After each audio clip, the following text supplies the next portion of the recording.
It's hard to talk about that day because when I look back, I just think about the tragedy. 911, address of your emergency? Yeah, we have a missing person. The woman who owns the property where the wedding guests are staying is nowhere to be found. I had her neighbor go over there to check on her. She said the door's wide open, the TV's blaring, and you better come over here. It is haunting and chilling in a way that I'll never forget. Did you see anything else strange when you went in the house? Yes. There seems to be blood all over her pillow. There's 20-plus guests staying in the big house, and there's a wedding party. The house turned into a crime scene. It's taped off. The police are there. There's helicopters. There's dogs. All of my friends don't know how they're getting back to that house. These are all potential suspects in the case. I mean, this is like an Agatha Christie novel, like a classic whodunit.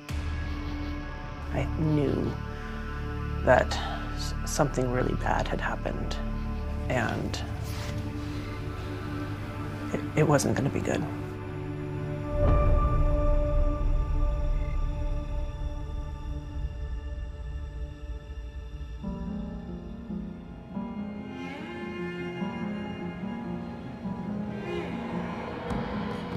The draw for Paso Robles is, of course, the scenery, the layout of the land.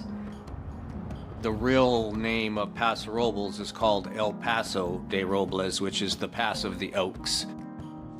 Oak trees, horses, cattle, and then there's the vineyards. The Paso Robles area, it is very much the hotspot of wineries in the county.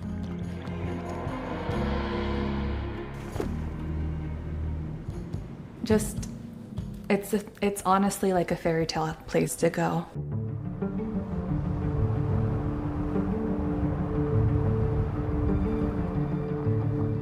I was born and raised in California. I have close family and friends who lived and grew up not far from here. I've always loved this area. Paso Robles, nestled halfway between San Francisco and Los Angeles, a getaway town, scenic and quiet. But down El Faro Road, in the middle of all this beauty, something ugly took place, right here at this secluded vacation home. The owner of this ranch-style property was 62-year-old Nancy Woodrum. She lived alone after her husband passed away a few years before, and she was really a fixture in the Paso Robles community and ran a popular salon downtown. We are at Nancy's Salon. This is the Strand. This is where I come every 3 weeks to have her do her magic. Nancy clicked with everybody. She just had that amazing gift of just openness, kindness, just generous. And she passed on her amazing gift to her daughter, Amanda, who now is my stylist. Do you have a favorite photograph? This one, my mom and I. What makes this photograph so special? We had a special bond. I was her firstborn, and it just really shows that relationship that we had. Sums it all up. How would you describe your mom? What was she like? She liked to have fun. She liked to do things. She was active. We were always doing stuff. Going here, going there with the horses, the animals. Oh, okay. Oh, you're fine. Okay, all right, I won't leave you. She loved riding. It was calming to her. And she loved being out in nature with the horses. You and your mother, you shared this talent for hairdressing, passion for horseback riding, but also a belief in a particular faith. Well, she raised me as one of Jehovah's Witnesses, and she had very strong morals and raised me to be a good person. Nancy was always a devout Jehovah's Witness. We believe that the earth will be made new again. We believe that God created it for a purpose, and he's going to make it a beautiful paradise again. Amanda's parents, Robert and Nancy, purchased the property on El Faro Road in 2006. It was a fixer-upper. They were going to have this project and make it their home. But eventually, they decided to turn this property into a vacation rental. My dad was a contractor, and they made it beautiful. They remodeled it and worked really hard on it. So you come in, you'd see this 2-story Victorian home with wraparound porches and this willow tree that you parked under. What did Nancy name the property? It was called Paradise Ranch because she had the hope of being in paradise, the hope that the Bible gives us. On Friday, May 4th, this big group of wedding guests check into Paradise Ranch for a weekend wedding at a local winery. The bride, who found the place online, is staying there with her bridesmaids and some close friends. She asks us not to show her face or reveal her name. We wanted to do a vineyard wedding in Paso Robles. It was a special place to us. Paradise Ranch seemed perfect when we saw the pictures. The main house was very large and welcoming and just charming. And then the guest house was where I was staying, and that was also just very quaint and cute. Nancy came by the guest house and introduced herself. She was very warm and welcoming and gave me a hug, and she was so kind. And she mentioned that she was staying close by on the property. And then on Saturday, May 5th, you received a phone call that concerned you. What did you learn on that call? My mom had not shown up for a Bible study, and that was very unusual. I had her neighbor go over there to check on her.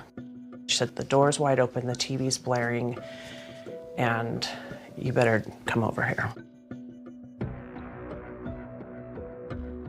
What did you see when you first approached your mother's apartment?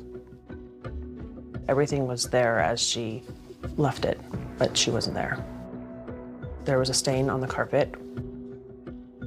Her sheets and her bedding were missing.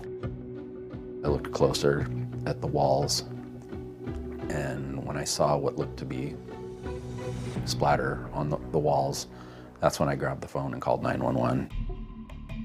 911, address of your emergency? Yeah, we have a missing person. My mother-in-law has not been heard of or seen today.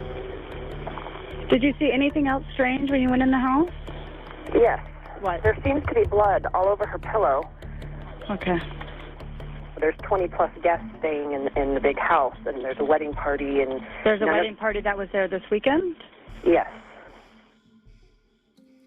I was so excited, getting ready for my wedding day, and a couple family members came by, and I just remember, have you seen my mom? Have you seen our mom? And something about blood, and I freaked out. I just asked if they had seen my mom today, and no one had seen her. And what's your state of mind at this point? Panic. Shaky and frantic. Amanda is frantically looking for her mother. The cops are on the property looking for clues. But at the same time that this is going on, down the road, an eagle-eyed officer makes a discovery that could break the case open. What was extremely suspicious in my mind just really quadrupled.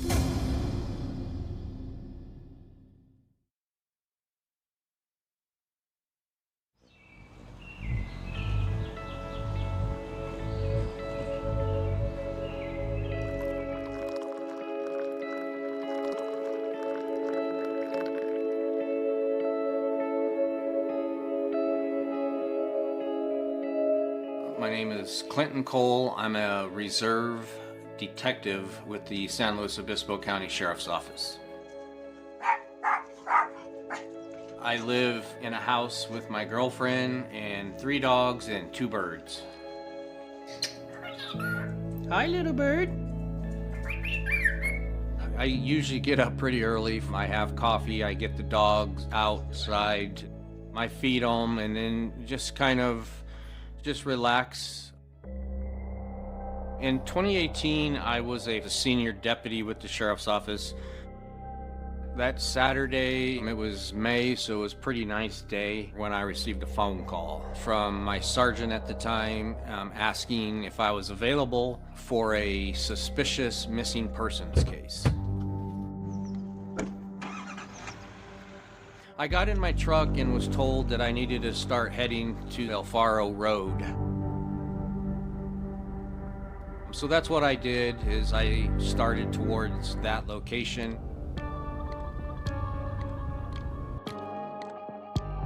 What did you first see as you pulled up to the property? I saw this very large white house. I met with the first responding deputy and the on-call detective sergeant. Senior Deputy Degnan came over. He said, "This is very suspicious. Something's very wrong here." I could sense by his demeanor, his voice, that this was not good. You're making your way around the property, and then finally you approach Nancy's cottage, right here. What's the first thing you see? I see this door is open as it is now. No signs of a forced entry. So this is inside Nancy's cottage here. What were the first red flags that you saw as you walked in? Well, when I first walked in, right here below me was 2 large blood spots. Blood stains right here. Right here on the floor. And then over here, there was a bench, and on that bench was Nancy's purse, car keys, her cell phone, her iPad. Her 2 vehicles were parked out there. There was a pillow sitting here, a beige pillow that had blood on it, and there was blood spatter on that cabinet, as well as on Nancy's headboard and against the back wall.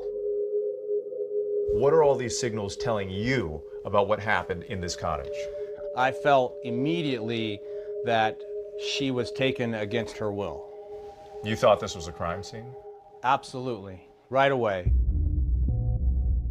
While investigators are on the property, looking for any clues they can find, down the road that evening, a huge discovery is made that changes the entire case's direction.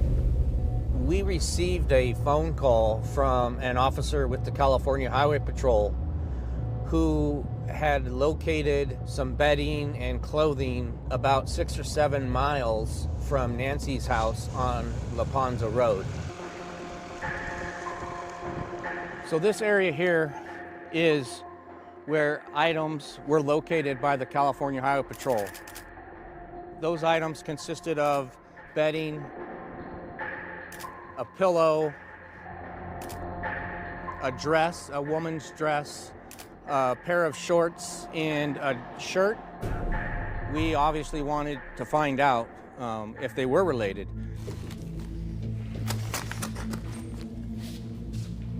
All of the evidence is brought back and secured in the crime lab annex. When I opened everything up, we looked at all of the evidence more thoroughly. What struck me with this bedding was that there were stains that appeared to be blood stains. The gingham type print was consistent with the remaining bedding that was at Alfaro. These items were located on La Ponza along with the bedding, and this was 2 of the clothing items. My thought was that Nancy was wrapped in part of the bedding and transported, whether it be that she was deceased or whether it be that she was severely injured. We showed these items to her daughter, who confirmed, in fact, these items did come from Nancy's bedroom.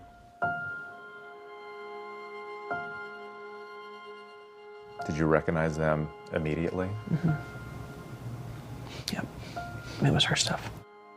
I think that's when I knew that something really bad had happened, and it wasn't going to be good. That's when I knew in my heart we needed to find her, and we needed to do it now. It's Saturday evening, and police are trying desperately to figure out who would want to hurt Nancy Woodrum.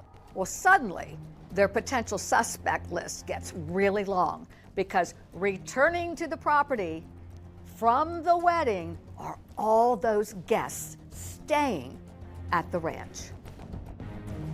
There were approximately 20 or more guests staying in this large white house and the smaller house. These are all potential suspects in the case. Yes, it's very overwhelming.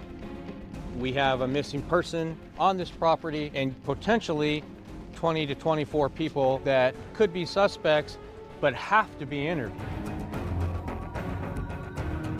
Now you have a suspect pool of 20 plus people that you've got to ask yourself, is this a thing where someone came into town for a wedding and became involved in a crime? I really feel like you can help us, because I feel like you may have seen something.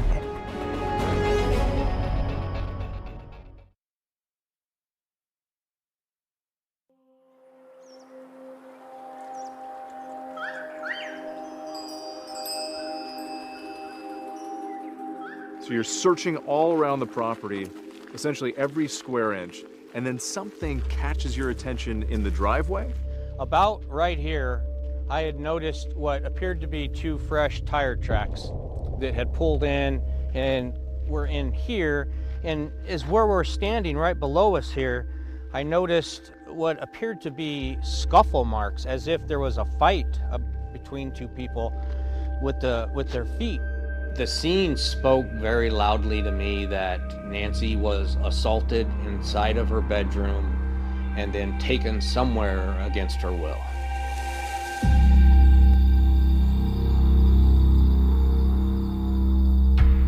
I saw a pillow on the bed. To be honest, I wasn't as focused on that as much as I was kind of the rest of the room. Janine did an excellent job of getting up on top of a ladder to look down. And that's when she was able to see what looked like a handprint. From up above, when I looked directly down, I really thought the pattern of it stood out as being a partial handprint. The one side that had a lot of blood most likely was against a person that was bleeding, and the other side that had just the handprint was that this could very well be the weapon that was used to suffocate or smother. So investigators swabbed this pillow right in the middle of the blood stain of the bloody hand for DNA and sent it off to a lab. I was at the property when people started coming back from the wedding. So yes, we have just this huge list of potential suspects, persons of interest, whatever you want to call them, that had ready access to Nancy. So Paradise Ranch is so remote that there just wouldn't be anybody else around to have access to Nancy to harm her. So it's logical that you would look right at the wedding party for potential suspects to see if maybe anybody have something to do with this. You need to talk to every single one of them. Absolutely. Well, we had a search warrant for the entire property. As the wedding guests start coming and they're being told, you're not allowed in here. Some of them had children. You know, my diapers, my food, my baby's food. The scene became a little chaotic. Is it even possible for us to be able to come back later and go to sleep there? What I'm gonna do right now is go find out what the answers to those questions are for you. What was the bride's reaction when you told her what was going on here? She was very emotional. She was upset. I was in complete shock and horrified and could not believe that this was happening to Nancy, who I had just met, and she was so kind and lovely.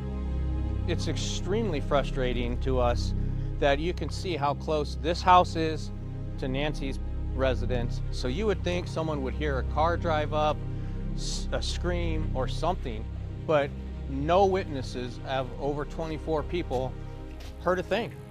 Anything unusual happen that you guys noticed in any way with anybody? No, not anything out of the ordinary. So the bride is just sleeping on the other side of the wall from Nancy's apartment. As hard as it is to believe, Nancy's door is here.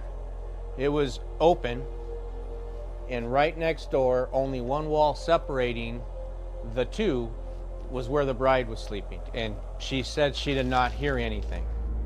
I, went into the guest house, and then my girlfriends and I were doing like face masks and stuff. And then we went to bed at about like 11:15.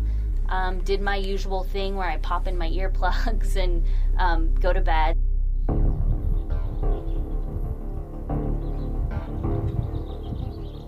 Keep in mind that police believe that Nancy actually went missing the evening before. And then they learned that that wedding party that had been staying on the property, they were at the rehearsal dinner until late that night.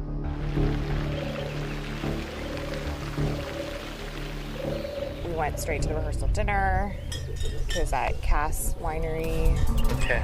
And got back from that around 10:30. I would say at like midnight, we all went to bed.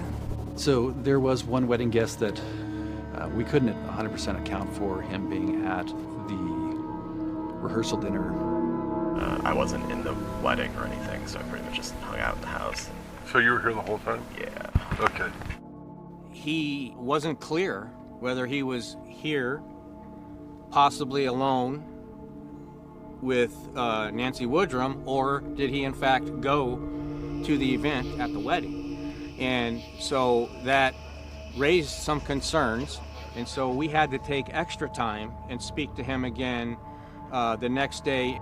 We're just trying to figure out what happened, and I would love to be helpful, but I don't have anything else. This is this is onerous at this point. All of a sudden, this guy now is like not wanting to cooperate. Usually people who aren't involved bend over backwards for you. I really need your help. I don't want to impact your day. I don't want to impact your work. We can do it after work. I'd prefer not to. I feel like you may have seen something, and I haven't.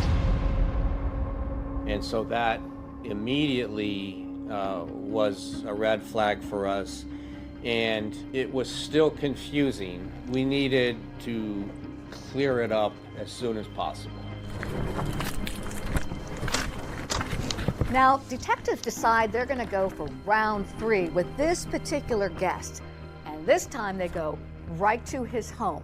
And they intend to come back with 2 things, an explanation and some DNA. We knew we had to get this interview done with or without his permission, or at least try to, and did not let him know we were coming. And we went to the front door and knocked on the door. Well, how are you? You want to come in? Absolutely.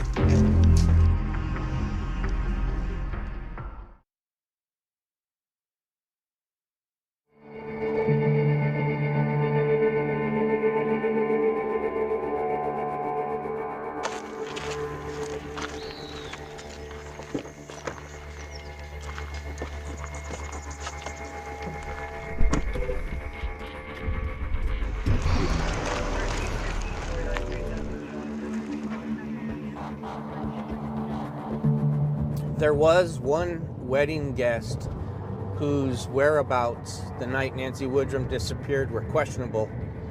So we went to his residence in Northern California to try and confirm his whereabouts that night. Hey, I just got your call. Awesome. Hey, just wanted to just ask you a few more questions if you don't mind. Sure. You want to come in? Absolutely. Yeah. I'm Dave. Good to meet you. I'm Clint. Good to meet you. Nice to meet you. Have a seat, absolutely. He was no longer resistive. He was very cooperative. Actually appeared to feel bad for the way he had talked on the phone. We just had a couple more questions to clarify and then just a picture. So, did you go to the rehearsal and the rehearsal dinner, or did you stay? No, I went to both. Or sorry, I went to the rehearsal dinner, not the rehearsal. I think there were a few pictures on my wife's phone that you can see of me like at the rehearsal dinner. I can show you pictures from the property. Please. Like, His wife remembered to show us photos at the rehearsal dinner on Friday. So the confusion that he stayed back was immediately erased. It was a very frustrating time for us. all right, thank you, sir. Sure. Thank you. The wedding guest, who wasn't legally obligated to participate in the investigation, also agreed to submit a DNA sample. While all of this is happening, police are ramping up their efforts now to find Nancy. This shocking disappearance makes huge news in the Paso Robles community. Deputies are expanding their search, asking nearby residents for security footage. 62-year-old Nancy Woodrum has been missing since Friday afternoon. We're leveraging all of our resources to do the best we can to figure out where Nancy may have gone and what took place. This search is playing out all through these foothills and along the riverbed. There's a riverbed right behind Nancy's property line. We had search and rescue search all of this area out towards the riverbed, the exterior parts of Nancy's property. We also utilize helicopter to come in and search at a high level for signs, bodies, anything like that. We had a very good group of friends that were very close to us, and they would go out and go search, go down La Ponza, go down 58. We'd look through everything, the culverts, everything. And what was going through my mind is Nancy's a tough girl. And I know that she's a fighter. And I'm like, she's alive. We will find her and she's gonna be okay. During the investigation, we developed another lead. So not only were the wedding guests on the property, but we learned that there was a fairly large number of other people that had access to Nancy Woodrum's property at the time she went missing.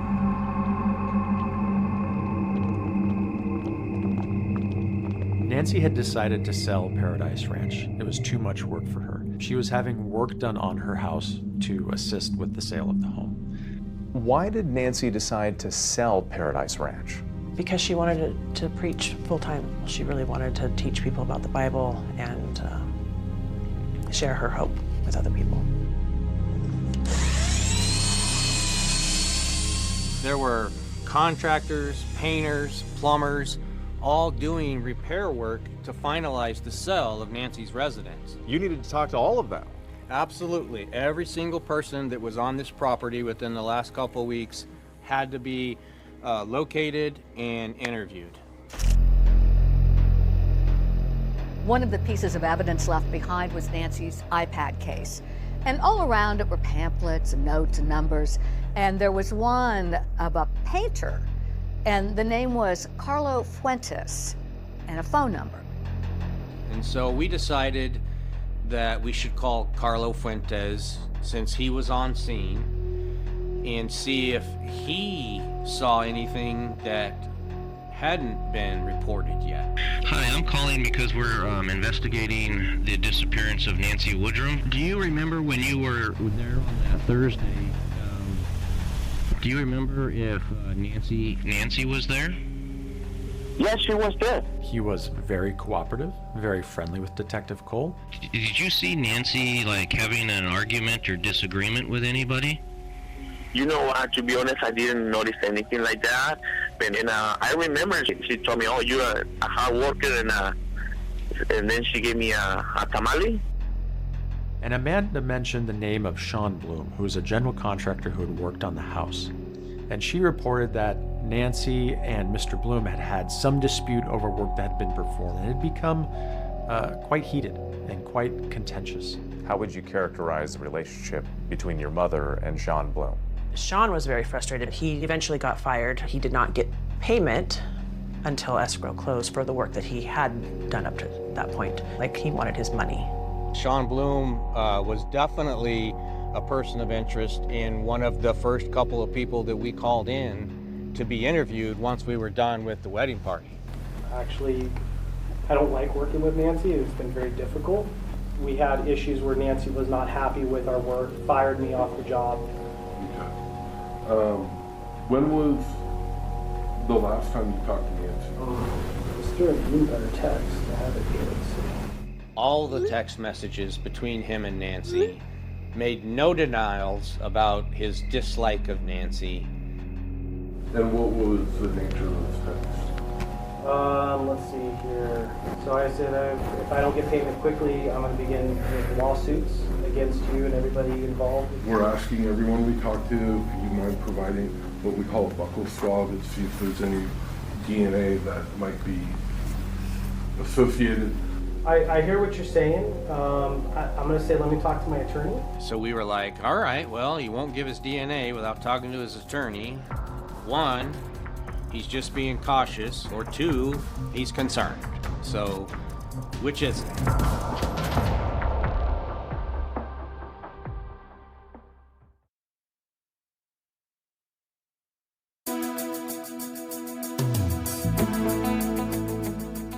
Nancy grew up in San Fernando Valley.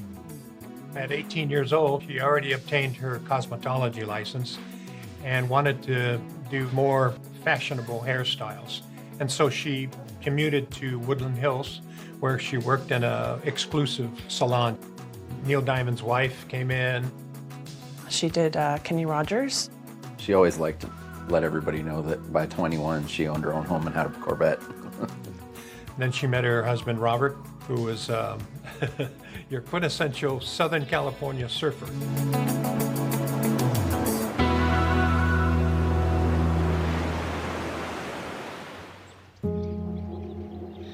We moved up here in 1991, and it was the 3 of us kids, my parents, and we moved from Woodland Hills to the Central Coast area. I understand that there were a number of tragedies that struck the family. So in between me and my brother, Chad, there was another baby, Christopher Michael, and he was 10 days old when he died. He was born with a blockage in his intestines. And then your sister? She passed away shortly before her 18th birthday. Nancy's daughter, Amy, passed away from cystic fibrosis. Amy was a great person, and it really broke my parents' heart. Yeah, it was sad. And I understand then you lost your father suddenly. Yep. Unexpectedly. Yep. What happened to him? He had a heart attack and collapsed as he was getting into my car. It was hard. It was very traumatic. How did Nancy cope with all of these tragedies? She had really strong faith in God and a good hope that she was going to see her loved ones again, and that really got her through. After suffering through all these tragedies, now Nancy herself has vanished into thin air, and her loved ones are hoping against hope that somehow she'll turn up alive and well. The family's obviously anxious. The investigators are anxious. They're trying to figure out what happened. The community's interested. Is this going to happen to somebody else? We know that a timeline is essential to a detective. And about a week into their investigation, they make a critical discovery that's going to tell them exactly the time that Nancy went missing. At midnight 17, there was a 911 call that showed up on the bill for 0 seconds, meaning it didn't go through. It gets shut off somehow. Like in a split second? Like very quickly. What that did was provide what appeared to be a pretty good time and date stamp on when something bad may have happened to Nancy. Approximately 12 days within the investigation, we got a big lead. The lab informed us that they had developed unknown male DNA on the pillow that we submitted from Nancy's bed. They submitted to the state database, CODIS, but no matches were found, which meant that the person whose DNA this was had no record. To our surprise, several days later, Sean Bloom contacted us and submitted his DNA voluntarily, which cleared him as a suspect. The DNA results also cleared that wedding guest who police initially found suspicious. But as they started digging deeper into the case, they found something surprising that has investigators wondering whether this was a highly personal crime with a possible suspect much closer to home. In terms of looking at all potential suspects or persons of interest, there was information that was provided that she potentially had conflict with her son. I'm going to be honest with you, I haven't talked to my mother face to face in probably 5 years. I think my brother had a lot of anger growing up. He did not want to be part of the religion that we were in, which was his decision, and but he was angry about it. She tends to correct our teachings, about God, heaven, table, big league, different things, and that's when I kind of just squashed the relationship. How bitter or challenging did the relationship become between Chad and your mother, Nancy? At the point of her disappearance, it was not good. They hadn't spoken in quite a while, and my mom was not allowed to see his kids. But Nancy and Chad were texting each other the night before. Right before she disappeared. Yeah. And she was reaching out to my brother, trying to just get on common ground maybe with him that way. He was the last text to her that she had in her phone. He said he doesn't trust cops and that he's not coming to the station. We were welcome to come to his house and interview him. So we did, and he refused to give his DNA. He was adamant about it. Can I mention the DNA samples? It would just solely be specifically for this investigation. I've heard of cases of misappropriated samples, and it can ruin people's lives. And unless it's mandatory, I strongly stand by my decision. So we surveilled him. We watched him drink 5 or 6 beers. He put the empties in the cab of his truck, and then he drove home. Chad was stopped and arrested for driving with an open container. While the charge was dropped, those beer bottles were sent to the lab for DNA testing. Chad ultimately was cleared by DNA. The case kind of did stall because you got a lot of people we've looked into up to this point, and we're not getting a lot of traction. Was there a point when you felt like you were desperate for news? Right. Yeah. We just wanted to figure this out. I was more than willing to help. No one knew where Nancy was, and needed something to break. Detectives are about to throw a Hail Mary. They're going to use a relatively new crime-fighting tool, one this department has never used. If it's successful, they'll be able to find out who was in Nancy's cottage at the very moment she disappeared. I'm excited. We've got something to go on now.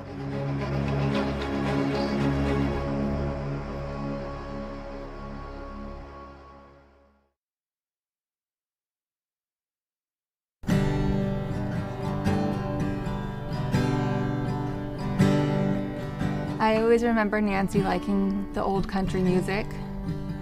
We'd always be playing music either at Nancy's house or my family's house, and it was a big part of our lives. Every summer they would set up a concert series, and Nancy volunteered her property for this. It just was a music party, and everyone would dance, and she loved that.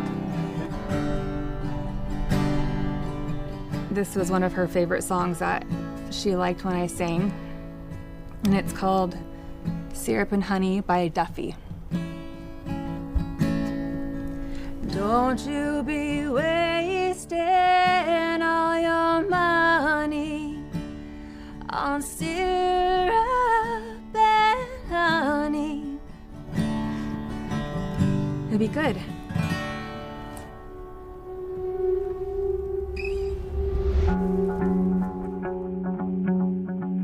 We just kind of came to the conclusion that we might never know what happened to her. It was really tough. And it was tough for me, but her daughter and Chad, and her grandkids like that. It was hard. We are definitely very frustrated. The public was unhappy. They felt like we weren't doing anything. They felt like we weren't working the case. We were working on it every single day. The case kind of did stall because it came to the point where we sort of ran out of investigative leads. Other avenues had to be explored. And one of the detectives had recently heard about this novel type of evidence called geofencing. So you've hit a wall in the investigation, you decide you're going to try something new called geofencing, and this is something that really hasn't been done in California before. At that time, yes, we were one of the first agencies in the state of California that did this, what is called a Google geofence. You can put a fence, a virtual fence, around an area, a house, a property, and Google will track which Google accounts, emails or cell phones, come within that fence in a given period of time. These are actually GPS coordinates that you send to Google. Yes. You're essentially able to isolate not necessarily who's on the property, but what devices may be on the property, and that's giving you an avenue to now investigate. It doesn't matter what kind of phone you have, iPhone, Android, Google is tracking you. That is correct. As long as location services are on your cellular device, Google is tracking that phone and you. In order to obtain Google geofence information, search warrants needed to be written and served upon Google for a very specific time period. Now remember, because of that interrupted 911 call at 12:17 a.m., well, that gives detectives a timeline to work with as to when she went missing. Then Google sends the results. And what do you see? What you're seeing here is what we got back. So this is your first fence. Some people feel that there are privacy concerns. Paradise Ranch is in a rural area, and there are not going to be a lot of unknown people who are going to be located in this geofence. So little by little, we're zooming in here. These are the phones associated with the wedding guests. That is correct. The larger circle here within this circle is all wedding guests, and it looks like there's 4. Yeah, 20 plus wedding guests. Correct. The reason their phones aren't showing is their phones are probably kind of in silent mode, sleeping, no apps are being used, so that's why you only see 4. And just to be clear, this number, this is not a phone number, correct? Correct. Google assigns each cell phone its own device number. The device number is right here, and that is specific to whoever owns that phone. It's like a fingerprint. By now, all the wedding guests have been cleared, so those numbers are not really the major focus of detectives. What is the major focus is what they see when they examine Nancy's cottage. As we get here, that is actually Nancy's studio, and we see a cell phone, what we call pinging, basically right in the wall of Nancy's studio. It pings here at 1:33 in the morning and at 01:52 hours. And that's the time when you believe Nancy disappeared. That is 100% when we believe Nancy disappeared. I can tell you from my perspective, I'm excited. We've got something. We've got something to go on now. Could it have been Nancy's phone? We don't know. But what we do know is it's at strange, odd hours. and it's inside her studio. So this is a potentially huge moment in the investigation. Either that phone belongs to Nancy and it's another dead end, or it belongs to someone else, you get a name, and that person becomes your most likely killer? 100%. Either that device leads us to a suspect, or we are back to absolutely nothing. Square one. Yes.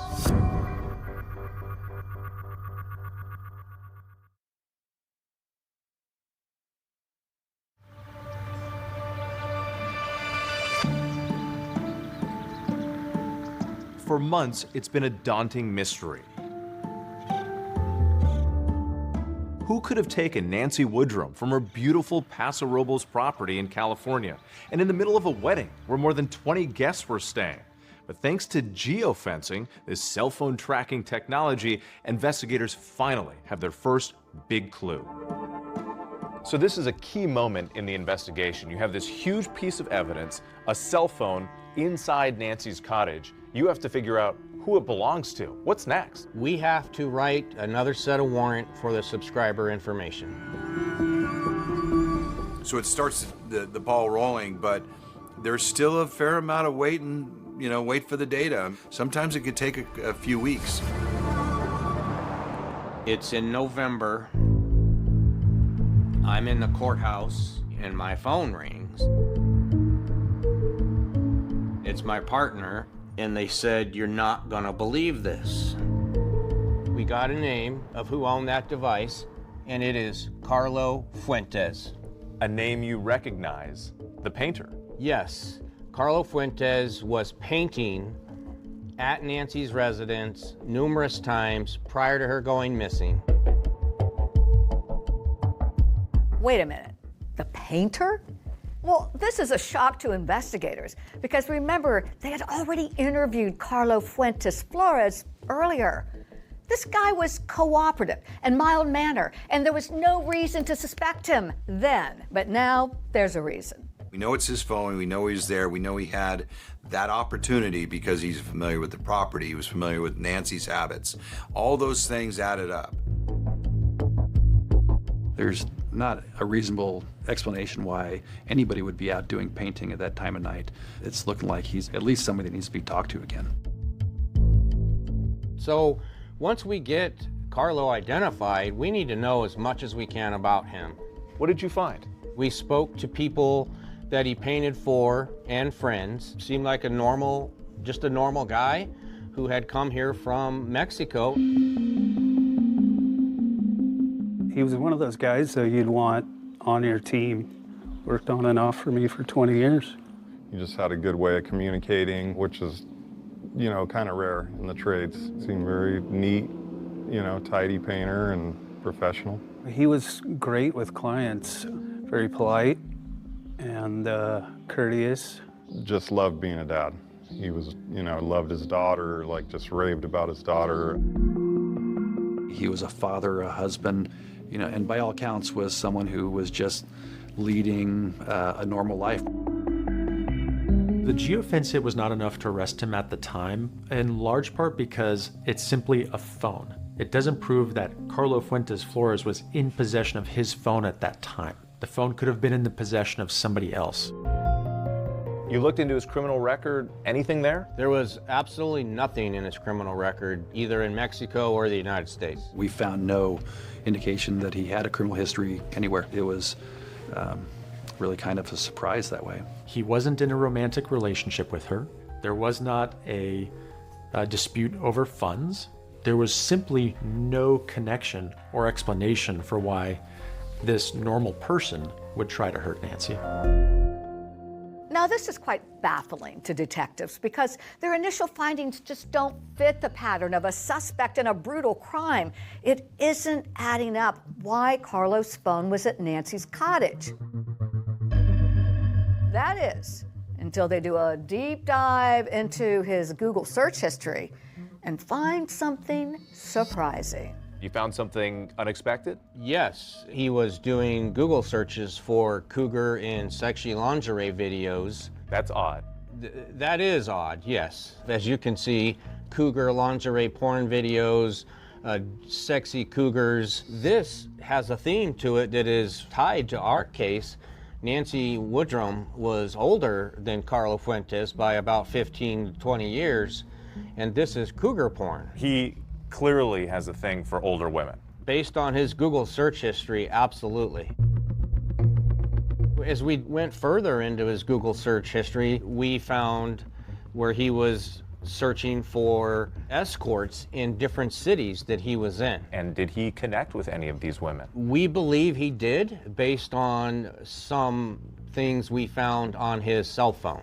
We found numerous videos of him having sex. Videos that he shot himself with various women? Yes.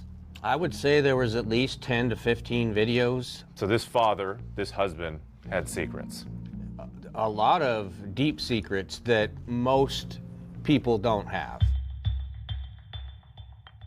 There was the daytime, very nice, courteous painter, excellent painter, great at his job, and then there was the night, kind of weird fetish, drinking too much, Fuentes Flores.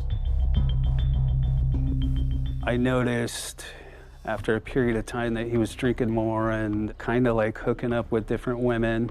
There was times where he asked actually to borrow money from me to go to Vegas and girls of the night kind of thing. He had told me about a call girl he had picked up in Las Vegas, and then there was an older gal that he was seeing. So I just told him, hey man, you're gonna mess it up. You know, you've got a wife, you got a daughter. And so I tried to warn him, you know, multiple times.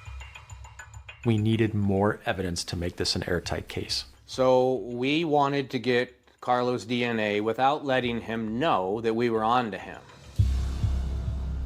The detectives began surveillance on Carlo Fuentes Flores shortly thereafter in order to get an actual DNA sample from him. We used our special operations unit because what they do all day long is surveillances of people and drug dealers and gang members. Well, we know Carlo is not a drug dealer and not a gang member, but he's now on those officer sites. He has no clue what's going to happen to him next.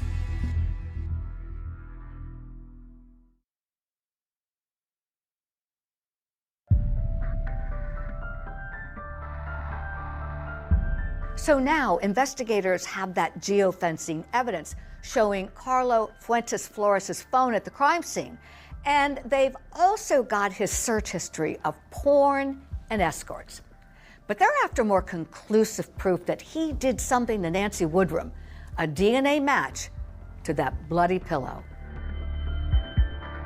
So we followed him, and he went to a local restaurant, had lunch with his wife, and left a Coke bottle that he drank out of on the table. And when it's in a public place, then we can take it without a warrant. They retrieved this Coke bottle, they took it to the DNA lab, they had the DNA pulled on it, and it matched the DNA that we had on the pillow. It's a match. And it's a critical moment in this investigation. Detectives are now closing in on Carlo Fuentes Flores. So once we received the confirmation that it was Carlo's DNA in the bloody handprint, we needed to talk to Carlo. We needed to hear his side of the story. Yeah, thank you for being on time.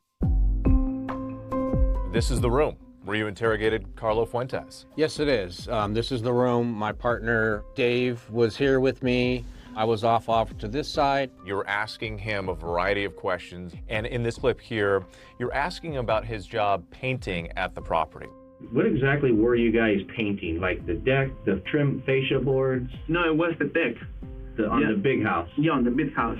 So you then start showing him pictures of the property.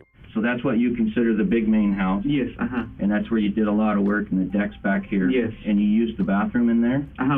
There was a bathroom in the main house and down below.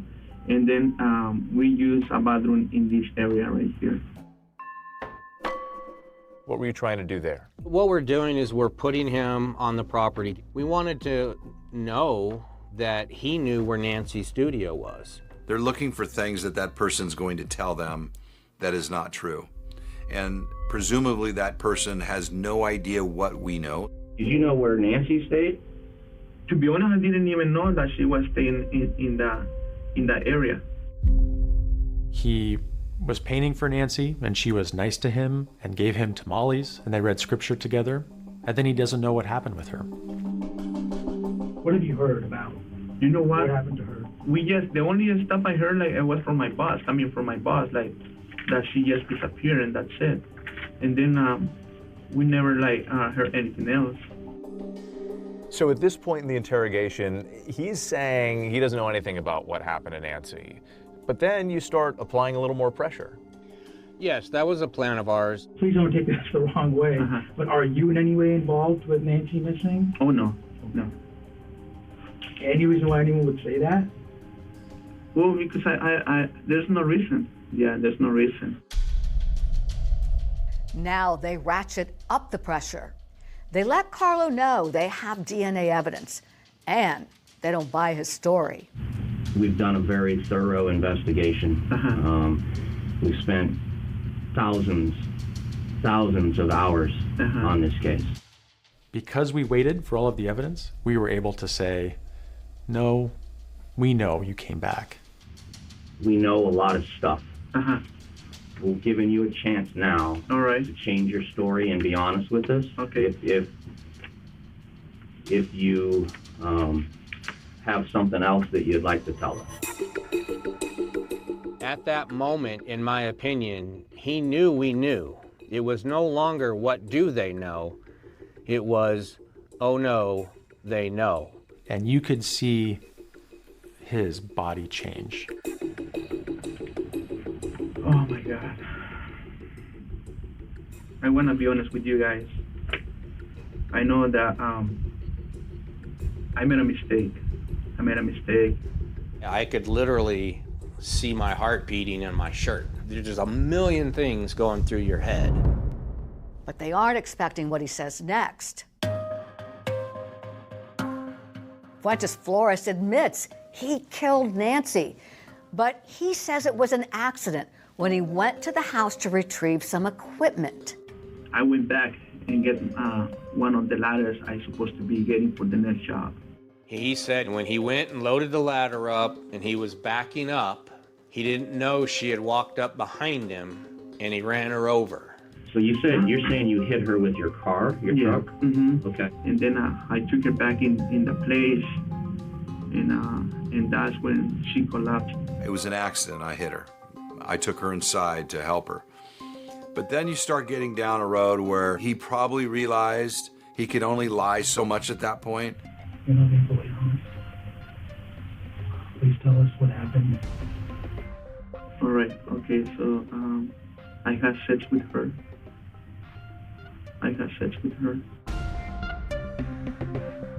This was the first time in the interview when my jaw really hit the floor.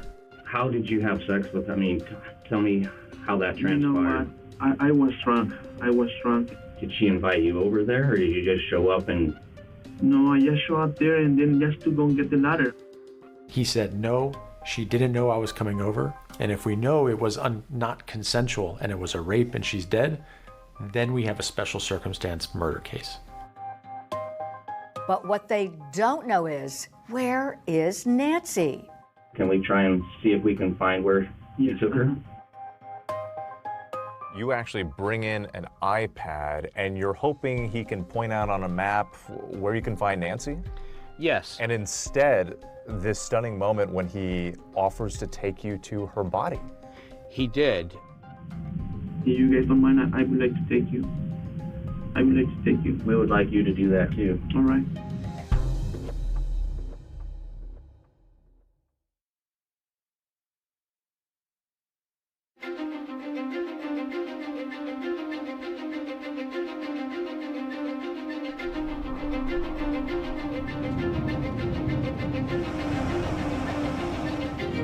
When Carlo Fuentes Flores told us that he would take us to Nancy Woodrum's body, we placed him in a car and he directed us due east from the Templeton substation. So the detectives went in one car and I went in a car right behind them as we drove from Paso Robles. The journey from the police stations was about an hour. It goes from more arable land in Paso Robles to kind of a more desert topography out to the Carrizo Plain, which is just on the border with Kern County. I'm thinking, wow, that's going to be a tough find. When you have something, even buried something in that area, animals dig it up. So you don't expect a lot. Carlo Fuentes Flores' demeanor on the ride was very subdued, quiet. I know that you guys just doing your job, and I wish that I could be forward like a long time ago, and because this time it has been killing me. Like. You know, the longer we were driving with Carlo, the more frustrating it was becoming. We didn't feel like he was playing games with us, but this is difficult territory to remember anything, and so there was a time where we felt like maybe he wouldn't remember where he put her. How far off of the road was she? Oh, it was not far, probably like 100 feet. We can check like this area right here. You think it might be in here? I'm not sure. We can check on this area. I think everyone behind us who was following us were like, okay, what's the deal? Can he find her? The anxiety's tremendous. It was something like this, and I even remember like there was a car coming, and I had to bend down. And then there's gonna be a pile of rocks around her. Can we try a different spot? Yeah, if you don't, right. I mean, if you don't think it's this one then, right? I hadn't brought a jacket, and I remember being so cold, and I remember thinking, how is anybody gonna ever find anything in that grass? I remember looking at them just walking in circles, thinking, is Nancy gonna be here? He had stopped at 4 or 5 different locations. Here, pull over right here. And we were unable to locate the spot that Carlo said he placed Nancy. I started feeling like he may not be able to remember. It's like a long ways to bring her. Yeah. Do you think we came this far? And then we went to the next location, and it looked the same as the first location, which when doubt creeped into my mind again, thinking, how is anybody going to tell this location from the last location? Was this far in from the road? No, right? It was this far in? Bunch of rocks down there.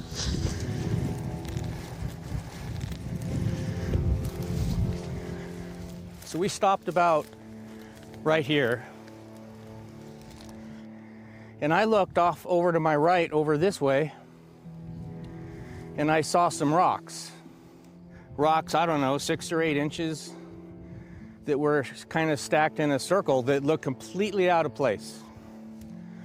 So I turned to Carlo, who was to my left. I said, are those the rocks you're describing? He looked over and said words to the effect, oh my God, yes. He fell to his knees, started crying.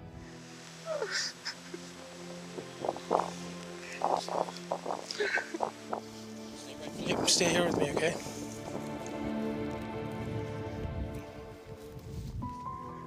I saw what I believed to be a partial leg bone, about 18 inches or so in length, and some other smaller bones, what looked like some vertebrae bones. I could see a human skull, which was right up into this area.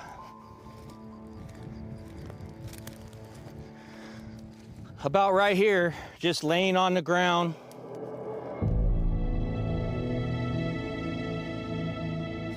Quite a few remains fairly close together, but missing a lot. And because of the animal activity in the area, her remains could be scattered for a mile. And it made me feel sad for her family, and knowing that anytime a loved one is missing, just the emotional trauma, but also knowing that she was left in such a remote area by herself in the middle of the night. It always has bothered me that he didn't even have the courtesy to bury her. I look back over at him and my partner over there. I was angry. This is treacherous wilderness to just leave a body out in the open. Once he found Nancy's body, his demeanor changed. Can you do me a big favor? It depends on what it is, Carlo. I wish that you can talk to my little one and tell her that I feel so sorry about this huge mistake I made. Okay. Please do that. Yeah. I can do that. And I think he knew he wasn't going to go home again. He was emotional. He appeared to be contrite and sad. I didn't give her a hug this morning.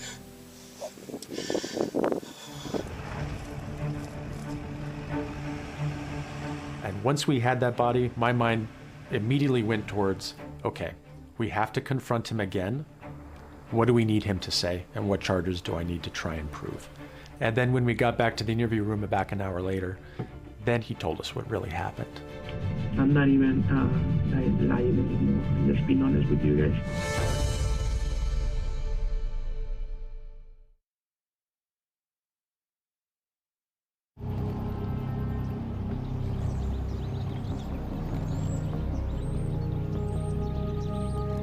I could see a human skull. After we located Nancy Woodrum's remains,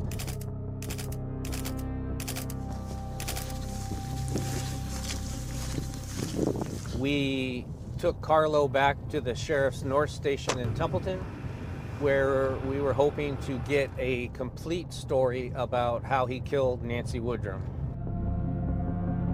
Investigators already know a lot about where Carlo was before Nancy was killed. And that's because of all the tracking they had been doing of his movements. This animation shows where Carlo was going throughout the day and evening.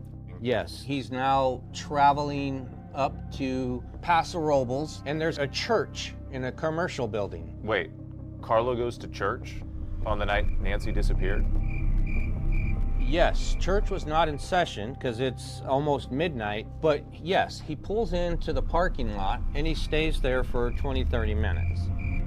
He was sitting there in a church parking lot, chilling evidence as he's probably pondering whether he's going to go to Nancy's or not. And now he's way out here on Highway 46, headed towards Nancy's house. So his phone is pinging along the way, and that's what's sort of drawing out this map and showing all of his movements that night. That's correct. You'll see the little dots there. He's getting closer to Nancy's residence. So 14 minutes after midnight was the last location data that Google got. The reason that is so important at midnight 14 is a 911 call was attempted at midnight 17. When we got back to the Sheriff's North Station, we went into the same interrogation room and began questioning Carlo again. So you went into the sliding glass door? Yes, that's when I went inside. He finally admitted what we had suspected. He came into Nancy's house around 12:15 in the morning. Where was she? Where was she? Was she in bed? Oh yeah, she was on bed. Was she awake? Yeah. She saw you come in? No. And then he starts telling a different version about what happened. The real story? Yes. She just asked me like, who are you? And what happened? They started having sex with her. He admitted that he went there with the intention of wanting or going to have sex with her. And Carlo tells you that he believed Nancy had been flirting with him. She offered him some tamales, and he took it as flirting, which seemed very, very odd. It was just something like she was being nice with me, and probably that I took it wrong way. He hit her to wake her up, which confirmed the blood spatter on the dresser and the walls, and he raped her. So you intended to kill her so that you didn't get caught for the rape, right? Yes. He goes on to admit that he suffocated Nancy with a pillow? Yes, he did. After you finished having sex with her, how long did it take you to put the pillow over her face? 45 minutes. She didn't suffer. It was so quick. He admitted to raping her, to smothering her to death, but for some reason, he wouldn't admit that he hung up the 911 call. And you're sure that when you came in, she didn't try and dial 911 and you took the phone away from her? You know what? I don't remember. I don't think she did. Yeah, I don't think she tried. Are you really sure? I mean, I was drunk, and to be honest, I don't remember. I don't remember that part. How long were you in her house for? I was at 40 minutes. Yeah. And what did you do during those 40 minutes after you had sex with her? I went to put it back on the truck, on the tailgate, and I just drove away. The bedding that was found on the side of La Panza Road, Carlo confirmed with us that he had wrapped Nancy Woodrum's body up in some of that bedding, that was what blew out of his pickup as he was driving out to the Carrizo Plains. Is this the entire truth? Yes, I'm not even lying anymore. I'm just being honest with you guys. Now I had to pay the consequences. It appeared that he was sad that this had happened and that his confession was cathartic in a way and was bringing him some degree of peace. Would you be willing to write like an apology letter to Nancy's children and grandkids?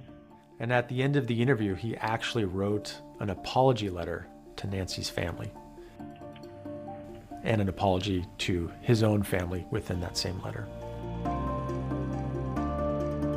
And once he wrote the apology letter, the detectives placed him under arrest. You were under arrest for murder. What was that like? It was a huge relief. This clip brings back, a lot of memories of, at that moment, justice is going to be served for Nancy Woodrum. I could still see the emotion in your eyes. This was just a really sad case. This case was just a little more personal for me. Detective Cole presents to you a photograph and a name. Carlo Fuentes Flores. Okay. I was like, who? Like who? Who? Who's this? We had no idea who it was. How could it possibly be the painter? Right. It kind of just opened up more questions. Like Aaron said, why? Why? They found her body. What is going through your mind? I think there was relief. I just wanted to find her. We needed to have some closure. There's a lot of people who never get answers. And I was just thankful that we had answers. I mean, it's the worst case scenario, but knowing that we found her and she's not suffering anymore, that was a comfort. But it's still something that's it's a hard pill to swallow. It was one of those quiet moments where you start to cry and just, she just got so cheated. Finally got a chance to relax and do what she wants and retire, and then this happens to her. I just thought, how very, very unfair. Now, all that remains is a trial. Prosecutors decide not to go for the death penalty, but they're confident they've got a winning case. Now, the defense has something in store, and if the judge buys it, everything could totally unravel.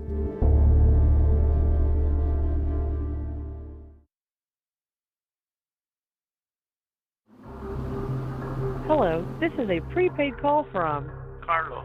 an inmate at the San Luis Obispo jail. Hello? Hello, Crystal? Carlo? Yes. I was responsible for monitoring any jail phone calls that took place involving Carlo Fuentes Flores. The ones that were of particular interest would have been the phone calls with his wife, Crystal. Did you do this, Carlo? Yes, honey, I'm so sorry. I don't Why? know. I don't know why that day that wasn't even me. I was like drunk. Yeah, I know, Carlo, but They're gonna find you did people that won't you did understand like it. the worst thing in the whole world. I know. You did But, a couple of bad things mixed together, which is just crazy. Crazy. Despite the compelling evidence from the confession in Fuentes Flores' police interview and admissions to his wife in recorded jail calls, he pleads not guilty. And his defense attorney has a strategy that could upend the case. The defense team presented a very spirited defense centered on a motion to suppress his recorded interview. Carlo spoke English with his wife. He spoke fantastic English, but he was a native Spanish speaker. And so the defense challenged that the Miranda warnings should have been given in Spanish, or he should have had an interpreter present. We wanted him to understand and make sure that he understood what he was doing. And so we had set it up. Do you understand what I'm saying? If there's at any point you don't, please ask. If you have any questions, the way I say stuff, the way I ask you stuff, please tell me. It's All right. I know it's something that I do. It's probably not you, but as long as you can understand me, if you don't, just let me know, okay? All right. Ultimately, the judge denied the defense's motion to suppress and found that the detectives preserved his rights and that they properly Mirandized him and interviewed him in English. He confessed, and then we were able to find her, and then thought, okay, we're done. Like, this is the end. But no, now there's going to be a huge trial. So this case is set for trial in January 2022. And we show up for day one, and I see his attorney go and speak with him. And his attorney comes back and he says, well, he wants to just plead to life without parole. He doesn't want to put his family through the publicity of a trial. Normally in a plea deal, the defendant waives his right to an appeal. But Fuentes Flores wants to preserve his right. So the judge proposes something called a slow plea. The prosecutor will still be able to present the evidence, but in the end, the judge is going to find Fuentes Flores guilty on all charges. So the judge reviewed all of the evidence I submitted, and I submitted his recorded interviews, his jail calls. I wanted to make sure everything was in there just in case. And the judge found him guilty of first-degree murder and the special circumstance that the murder was committed during a rape. The man who killed a Paso Robles woman and led investigators to her body will spend life in prison. He was found guilty of killing Woodrum during a rape and burglary, which means he isn't eligible for parole. He was given an appropriate sentence in prison, so I think in that way that justice was served, although the family will truly never have closure as a result of what took place. What about the family? What about what? Their family. Yeah, their family. I know. They're never going to get to see her again. This is so stupid. So stupid, so senseless. Aaron, you read the victim impact statement in court. What did you and your family want to say to Carlo? Just let him know how he changed our lives. You know, not the fact that he took her life for nothing. Just to let him know that it sickened us and what was the point. You know, because now he's going to live behind bars for the rest of his life for one foolish night.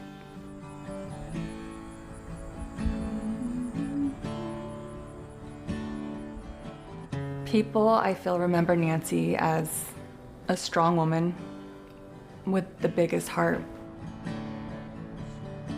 She survived a lot of heartaches, and it made her stronger, but it made her heart beautiful. The memorial was probably the most beautiful thing. It was out at a vineyard on the way out to Nancy's property. It's a beautiful place. There was hundreds of people there, and it was just a testament to the person that she was. These photographs were all displayed at your mother's memorial, right? Yes. They really show who she was. She loved outdoors, she loved the horses, she loved being in the barn, going camping with the grandkids. She was an amazing person. She loved God. She wanted that to be first in her life, and she wanted people to know that. And her hope that she had to see her kids again. This is the horse that my mom used to ride. Her name is Montana. She loved Montana. My daughter and I now go out on the horses together. And I usually ride Montana, and my daughter rides Fire, so we've passed that down.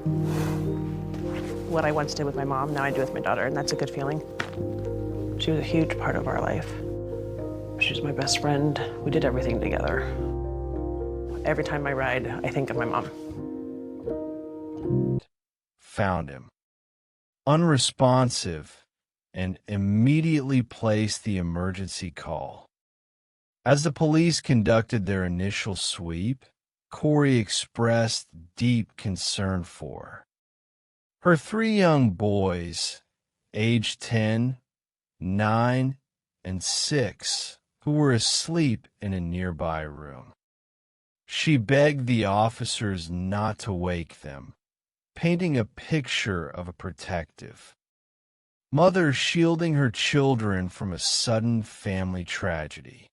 When asked about Eric's medical history, she mentioned that he suffered from Lyme disease and occasionally used a tetrahydrocannabinol gummy to help him sleep, though she was unsure if he had taken one that night. Her mother, Lisa Darden, arrived at the scene shortly after receiving a devastating phone call from her daughter, describing Corey as being in complete and unmanageable shock. To the casual observer, the scene was one of random and heart-wrenching loss. Eric Richens was a vibrant, athletic, and deeply loved member of the community. He had grown up working on his family's cattle ranch, was a dedicated member of the Church of Jesus Christ of Latter-day Saints, had completed a 2-year mission in Mexico City, and ran a highly successful stone masonry business called C&E Masonry. The idea that such a healthy, robust 39-year-old man could simply pass away in his sleep was incomprehensible. Initial assessments by first responders noting an unexpected amount of blood near the mouth during compressions led to a preliminary hypothesis of a sudden brain aneurysm. However, the legal mandate of the county coroner's office requires a thorough forensic investigation and autopsy for any unexpected death of a young, healthy individual. What the medical examiner would find in the weeks to follow would completely shatter the narrative of a natural tragedy and launch one of the most sensational criminal investigations in Utah history. The psychology of the facade. To understand the tragedy of Eric Richens, one must examine the psychological trajectory of Corey Richens, Raised in a family that moved frequently due to her parents' construction work, Corey developed a strong desire for financial security and social status early in life. As a teenager in Heber City, she was known as a tough, protective, and ambitious individual. She met Eric while working as a cashier at a newly opened Home Depot in Park City, where sparks flew instantly despite their age difference. As their relationship progressed, Corey became pregnant with their first child, and the couple decided to marry. However, on the day of their backyard wedding, Eric's family presented Corey with a prenuptial agreement designed to protect his successful masonry business. Although deeply upset by the timing and the implication, Corey signed the agreement, choosing to maintain the relationship and build a family. Over the next 4 years, the couple welcomed 3 sons. Corey became deeply involved in her children's lives, serving as a soccer mother, Boy Scout leader, and active community member, while Eric coached their sports teams and provided an affluent lifestyle. Yet, Corey's ambitions extended beyond being a homemaker. In 2019, she established K. Richens Realty, a home flipping and real estate business. She dreamed of owning the luxury mansions she had once cleaned during her youth. Within 2 years, her business grew rapidly, with Corey managing 15 renovation projects simultaneously. To the outside world, they were the perfect American family, enjoying financial abundance, beautiful properties, and marital bliss. Behind closed doors, however, a very different reality was taking shape.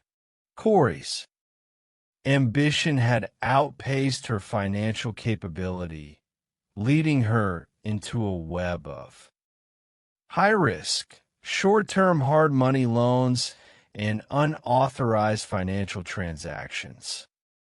In 2020, Eric made a shocking discovery. Corey had taken out a $250,000 line of credit against their family home, a property solely owned by Eric, by forging his signature. This betrayal deeply fractured the trust in their marriage. Eric consulted a divorce attorney, seeking to understand how to protect his assets and his children. Although the couple chose to undergo marital counseling and remain together, Eric took decisive steps to secure his family's future. He quietly established a new estate plan and trust, designating his sister Katie as the trustee and executor, and naming his 3 sons as the sole beneficiaries of his estate.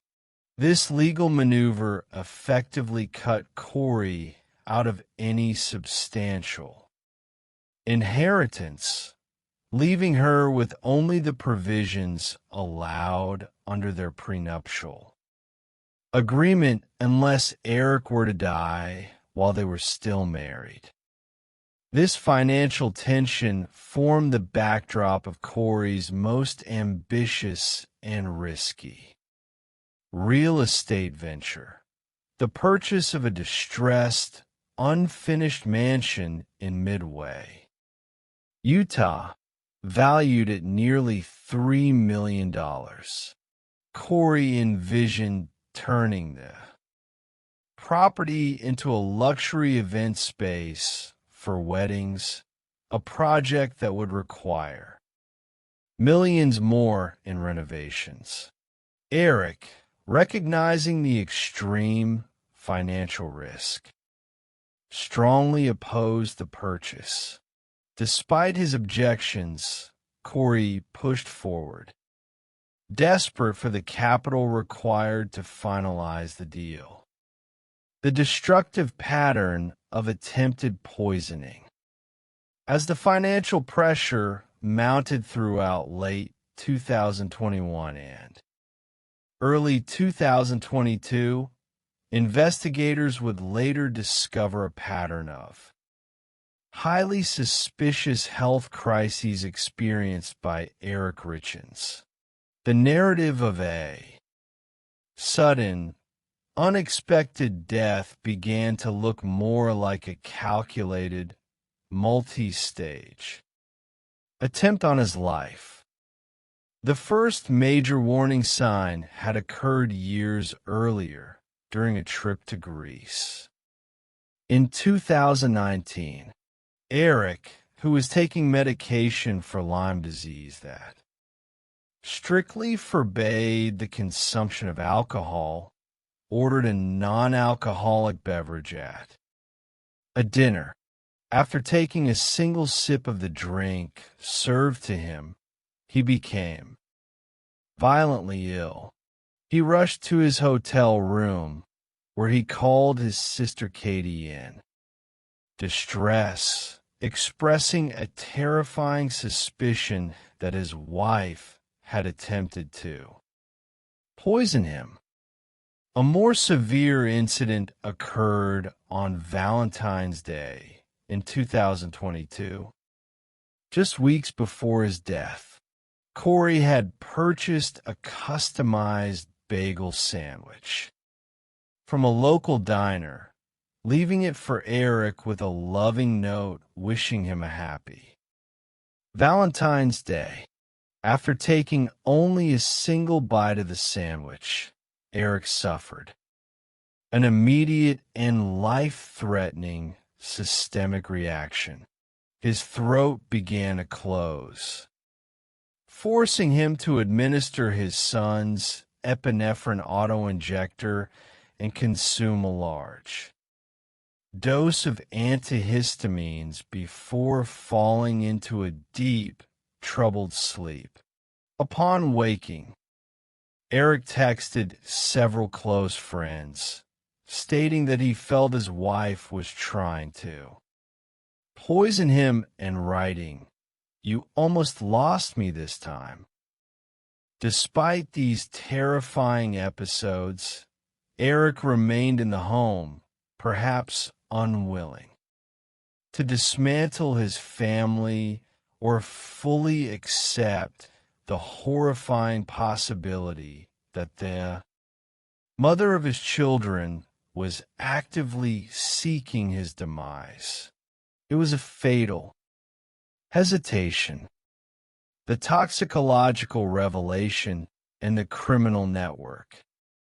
Following Eric's death on March 4th, 2022, the preliminary theory of a brain aneurysm was completely obliterated by the return of the official toxicology report. The medical examiner revealed that Eric Richins had died from acute drug intoxication caused by a massive dose of fentanyl. The level of the drug in his system was determined to be 5 times the lethal limit for an average adult. Furthermore, the substance detected was not medical grade pharmaceutical fentanyl, but rather illicitly manufactured fentanyl, the type produced by illicit cartels and distributed on the streets. Because Eric had absolutely no history of substance abuse or recreational drug. Use. The Summit County Sheriff's Office immediately launched a comprehensive homicide investigation led by Detective Jeff O'Driscoll. Investigators secured search warrants for the Richens residence, seizing electronic devices and searching for physical evidence of narcotics, although no fentanyl was found in the home. The examination of Corey's cell phone records would prove to be the turning point in the case. A digital forensic analysis of Corey's communications revealed that in the months leading up to and immediately following Eric's death, she was in constant contact with two primary individuals, her mother, Lisa Darden, and a woman named Carmen Lauber. Carmen had previously worked for Corey's family business, cleaning homes and assisting with real estate renovations. Crucially, Carmen had a history of drug-related offenses.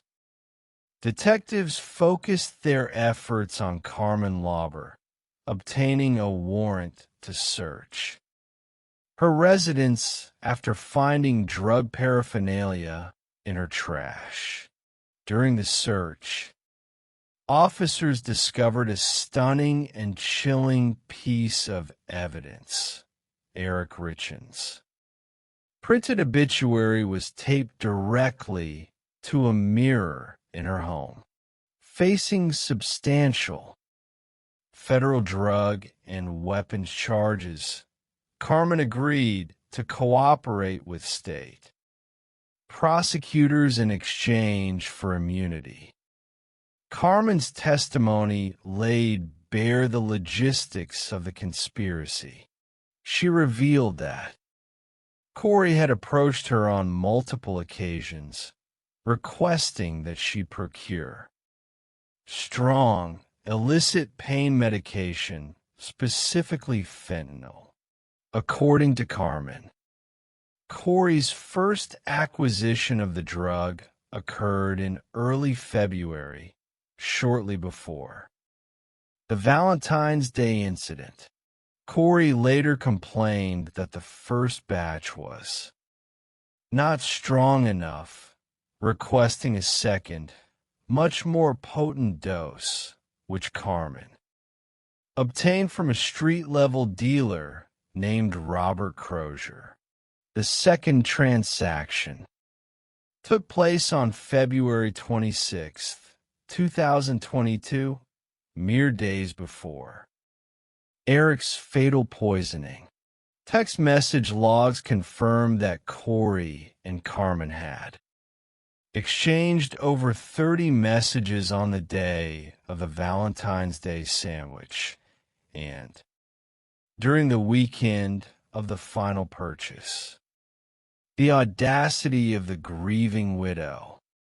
While detectives were quietly assembling the pieces of this lethal puzzle, Corey Richens engaged in an act of psychological audacity that would captivate and horrify the nation.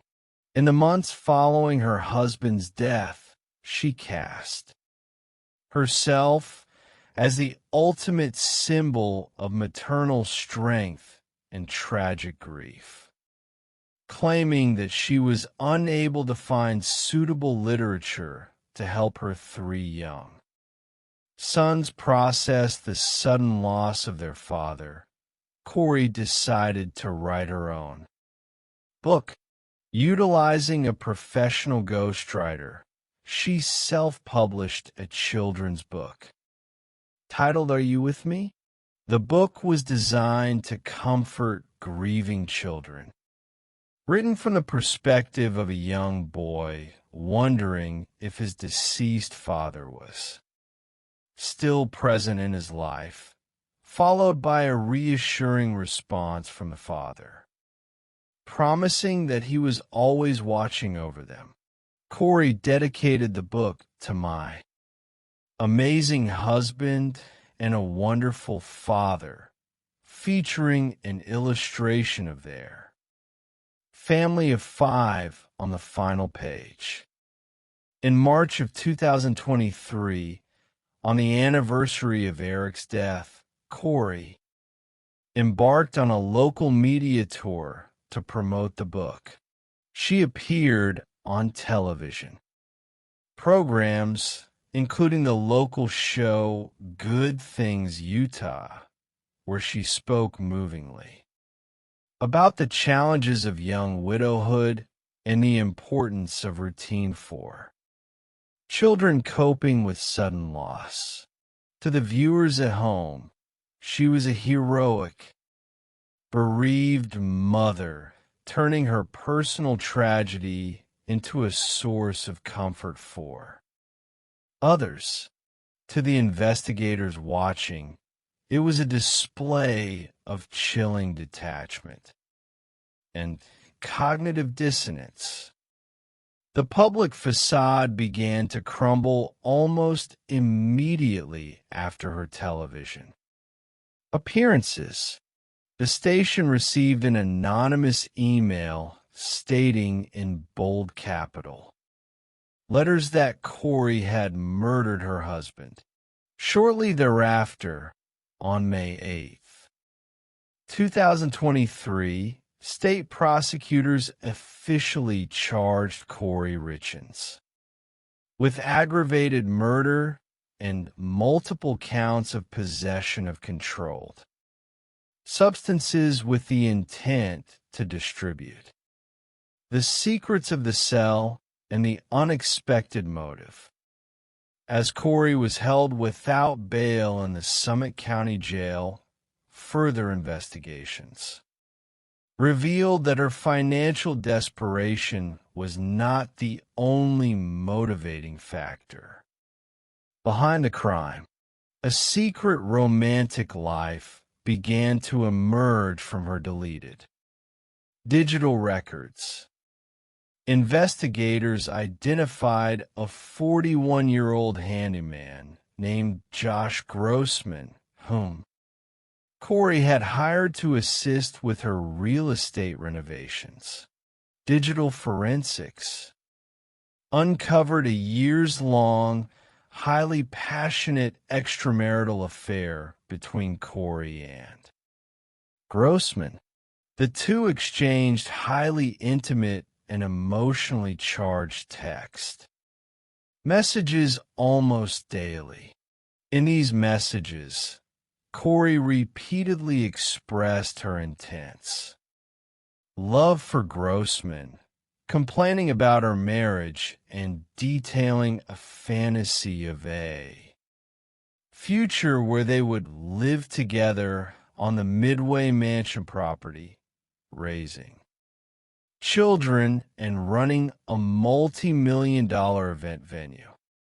Most damningly, less than 48 hours before Eric's death, Corey sent a text message to Grossman urging him to hang in until Friday, promising him that life is going to be different, I promise.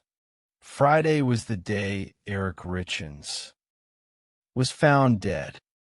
While awaiting trial, Corey's attempts to manipulate the narrative continued.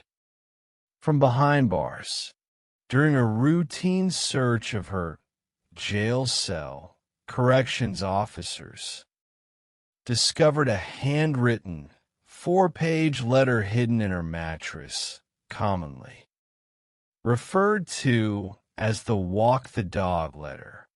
Addressed to her mother, the letter instructed her to contact her brother Ronnie and direct him to provide false testimony at her trial. Corey wanted her brother to testify that Eric had told him he obtained pain pills and fentanyl from ranch workers in Mexico, attempting to provide an alternative explanation for how the lethal drugs entered his system. Corey's defense team argued that the letter was merely a draft of a fictional manuscript she was writing, but prosecutors presented it as clear evidence of witness tampering and consciousness of guilt. In March of 2024, prosecutors amended the charges to include attempted murder for the Valentine's Day poisoning incident. The triumph of justice in the courtroom. The murder trial of Corey Richins began nearly 3 years after her arrest, drawing national attention to the small courthouse near Park City, Utah.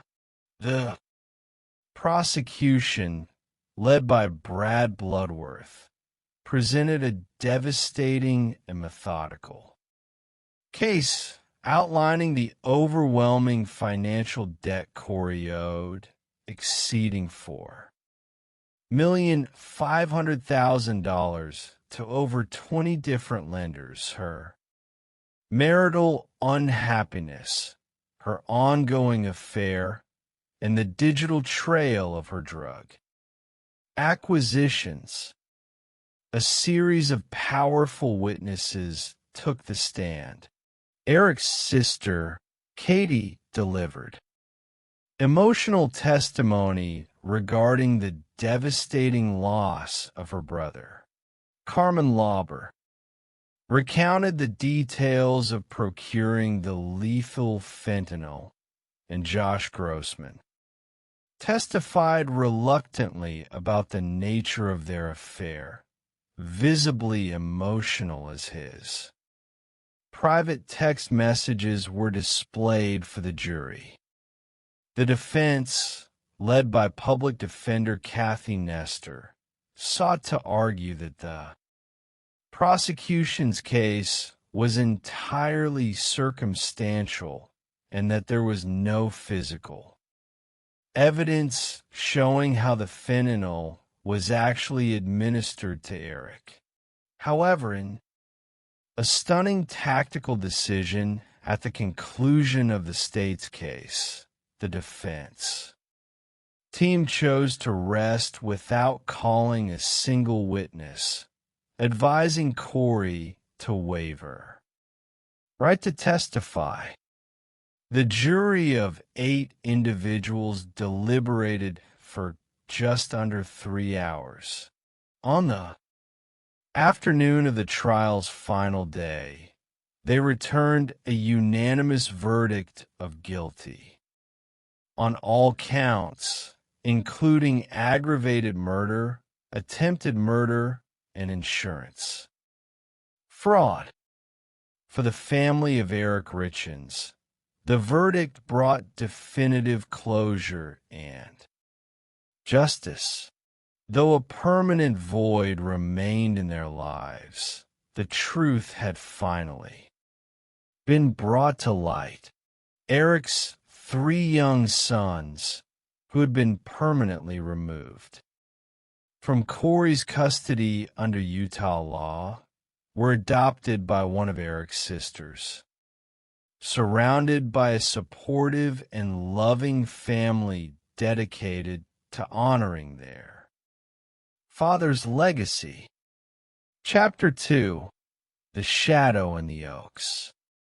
While the drama of the Richins case played out in the mountain valleys of Utah, a similarly deceptive and tragic mystery had unfolded years earlier in the rolling hills of Paso Robles, California. Known historically as El Paso de Robles, or the Pass of the Oaks, the region is celebrated for its scenic vineyards, horse ranches, and peaceful rural lifestyle. It was within this idyllic setting that a brutal crime would shake the community and test the Limits of modern criminal investigation. At the heart of this community was 62-year-old Nancy Woodrum, a beloved, vibrant, and active resident who owned and operated a popular downtown hair salon called The Strand. Nancy was a woman of deep faith, a devout Jehovah's Witness who lived alone on a secluded, beautiful property on El Faro Road known as Paradise Ranch. Following the death of her husband, Robert, a few years prior, Nancy had turned the ranch's two-story Victorian main house into a successful vacation rental while she lived in a small, detached cottage on the property. Nancy was a woman who had survived immense personal tragedy. She and her husband had lost their infant son, Christopher, at just 10 days old. Years later, their teenage daughter, Amy, passed away from cystic fibrosis shortly before her 18th birthday. Finally, her husband Robert died suddenly of a heart attack. In her arms, throughout these devastating losses, Nancy maintained a profound and joyful outlook on life, comforted by her faith and her deep bond with her surviving daughter, Amanda, with whom she shared a passion for hairdressing and horseback riding. In May of 2018, Nancy decided to sell Paradise Ranch to dedicate herself full-time to her religious preaching. To facilitate the sale, she hired various local contractors to perform renovations on the property. On Friday, May 4th, 2018, a large group of over 20 wedding guests checked in the main house and guest cottage for a weekend vineyard wedding, unaware of the tragedy that was about to unfold. The disappearance and the chilling crime scene. On Saturday, May 5th, 2018, Amanda became deeply concerned when her mother failed to appear for a scheduled Bible study, an unprecedented absence for the devout Nancy. Amanda requested that a neighbor check on her mother's cottage.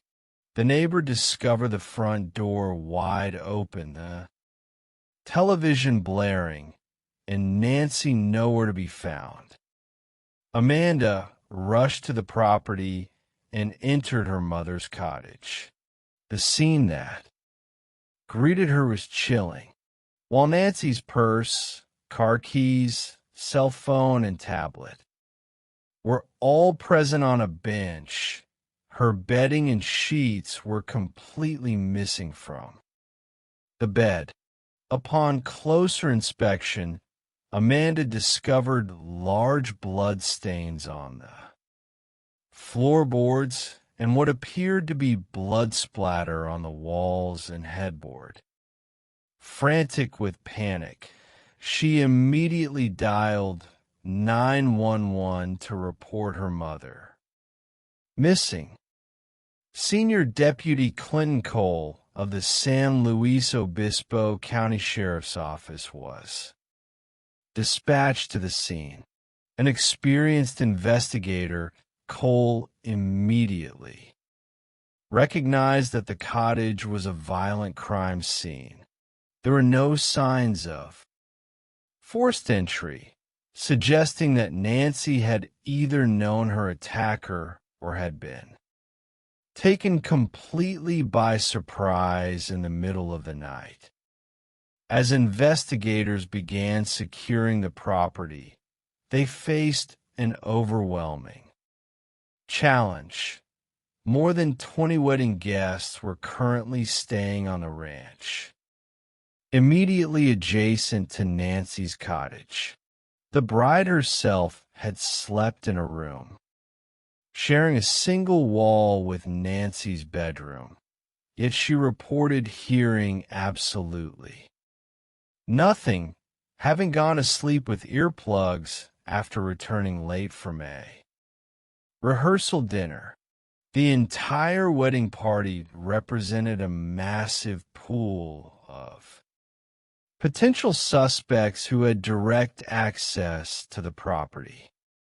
Later that evening, a critical discovery was made 6 miles away on La Ponza Road. Officers with the California Highway Patrol located a pile of discarded bedding, including a sheet, a pillow, and several items of women's clothing, showing significant bloodstains. Amanda confirmed that the items belonged to her mother, solidifying the terrifying conclusion that Nancy had been severely injured and taken against her will. The search and the path of false leads. The sheriff's office launched an extensive search operation, deploying search and rescue teams, tracking dogs, and helicopters across the rugged foothills, riverbeds, and ravines surrounding El Faro Road. Volunteers from the community joined the effort, desperate to find the beloved salon owner. Concurrently, detectives began the grueling process of interviewing and clearing potential suspects. They focused heavily on the wedding guests. One guest in particular raised suspicion due to his initial reluctance to cooperate with investigators. However, a follow-up interview and photo evidence provided by his wife confirmed he was present at the rehearsal dinner during the estimated time of the abduction, and he voluntarily provided a deoxyribonucleic acid sample, clearing him of involvement.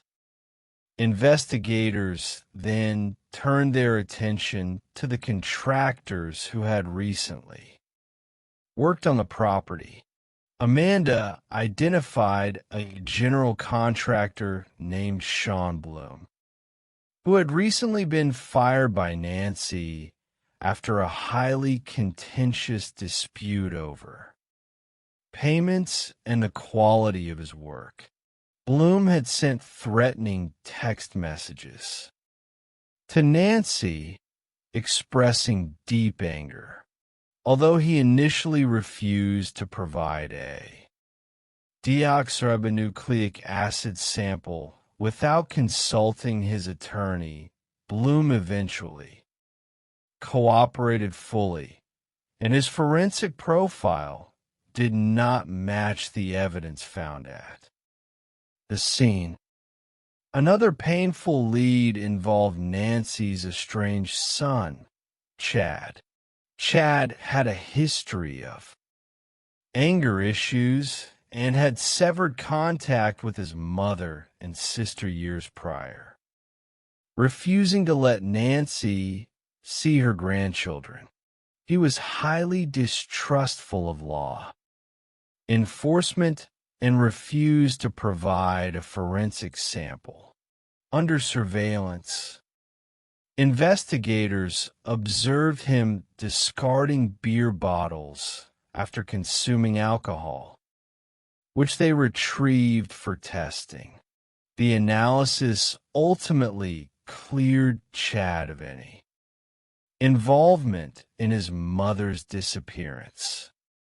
The investigation appeared to be stalling. Weeks turned into months, and the community grew anxious fearing that a violent predator remained at large in their peaceful valley. The revolutionary power of geofencing. Recognizing the limitations of traditional investigative methods in this remote area, the San Luis Obispo County Sheriff's Office decided to employ a cutting-edge forensic tool, a Google geofence search warrant. This represents one of the earliest applications of this technology in a California homicide investigation. By analyzing Nancy's phone bill, investigators had discovered a critical detail. A 911 call had been attempted from her cell phone at exactly 12:17 in the morning on the night she vanished. The call had lasted for 0 seconds, indicating it had been disconnected almost instantly. This provided an exact digital timestamp for the attack. Investigators obtained a warrant directing Google to provide anonymized device identification data for any cellular devices that had entered a virtual boundary or geofence around Paradise Ranch during that specific time frame. Because the property was highly isolated, any unknown device appearing within the geofence at midnight would be of immense interest.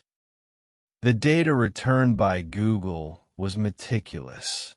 While the devices of the sleeping wedding guests were identified and cleared, investigators spotted a single unknown device that had actively pinged from within Nancy's cottage at 1:33 and 1:52 in the morning.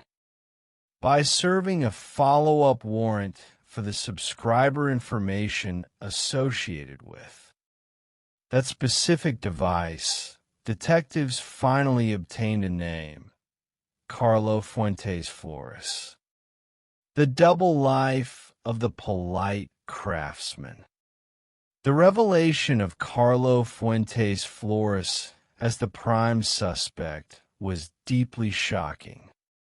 To everyone who knew him, Carlo was a 36-year-old husband and father, with absolutely no prior criminal record in either the United States of America or Mexico. He was a professional, highly regarded house painter who had worked on Nancy's property for weeks leading up to her disappearance. To his employers and clients, Carlo was the epitome of a polite, gentle, and hardworking family man.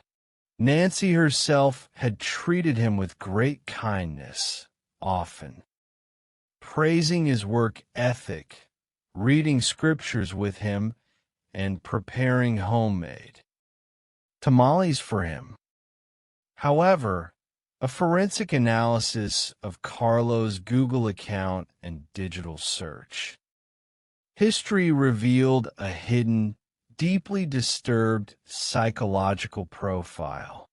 Behind his polite exterior, Carlo harbored a secret fixation on older women, frequently searching for cougar, pornography, and escorts in various cities. Furthermore, investigators discovered numerous self-recorded videos on his phone depicting anonymous, highly aggressive sexual encounters. He had also begun drinking heavily and borrowing money to fund trips to Las Vegas. To secure an airtight case, investigators placed Carlo under surveillance. They watched as he dined with his wife at a local restaurant, carefully retrieving a Coca-Cola bottle he had discarded. The forensic lab analyzed the epithelial cells on the bottle and confirmed a perfect match to the male deoxyribonucleic acid found in a bloody handprint on Nancy's bed pillow. The interrogation and the grim confrontation. In November of 2018, detectives brought Carlo Fuentes Flores into the interrogation room. Initially, Carlo maintained his gentle, cooperative persona, claiming he had no knowledge of Nancy's disappearance and expressing fond memories of her kindness. However, as detectives systematically presented their evidence, placing him on the property at the exact hour of the crime and revealing that they possessed his matching deoxyribonucleic acid from the bloody pillow, Carlo's composure collapsed. He began to weep, stating, "I know that I made a mistake." Carlo initially attempted to minimize his actions, fabricating a story that he had returned to the ranch in the middle of the night to retrieve a ladder and had accidentally struck Nancy with his truck as he was backing up. He claimed he carried her inside the cottage to help her, where she ultimately collapsed and died. Detectives pushed back against this absurd narrative, pointing out the violent blood splatter and the sexual nature of his digital fixation. Under pressure, Carlo finally confessed to the horrifying reality. He had returned to the property intoxicated, driven by a violent sexual impulse. He broke into Nancy's bedroom, brutally assaulted and raped her, and then smothered her with a pillow for over 45 minutes to prevent her from identifying him. The journey to the Carrizo Plain. Following his confession, Carlo offered to lead investigators to Nancy's body. He was placed in a police vehicle, directing detectives on an hour-long drive east, deep into the arid, rugged wilderness of the Carrizo Plain on the border of Kern County. The search of the vast desert terrain was grueling and emotionally taxing for the investigators. After stopping at several incorrect locations due to the uniformity of the landscape, Senior Deputy Cole noticed a small, unnatural pile of rocks in the dry grass. Upon closer inspection, investigators discovered Nancy's scattered skeletal remains, which had been disturbed by wild animals. Carlo fell to his knees in the dirt, weeping as he apologized to his own family and to Nancy's children. For Nancy's daughter, Amanda, the discovery brought a devastating end to months of agonizing uncertainty, allowing her family to lay her mother to rest with the dignity she deserved. The final triumph of the truth. In January of 2022, as the case was set to proceed to trial, Carlo Fuentes Flores chose to enter a slow plea of guilty to avoid subjecting his family to the public spectacle of a trial while preserving his legal right. To appeal, the judge reviewed the overwhelming forensic evidence, including his recorded confession and incriminating jailhouse phone calls to his wife, and officially found him guilty of first-degree murder with a special circumstance, of murder committed during a rape. Carlo was sentenced to life in prison without the possibility of parole. At his sentencing hearing, Amanda and her family delivered a powerful victim impact statement confronting the man who had stolen a beautiful, vibrant life for a single night of senseless brutality.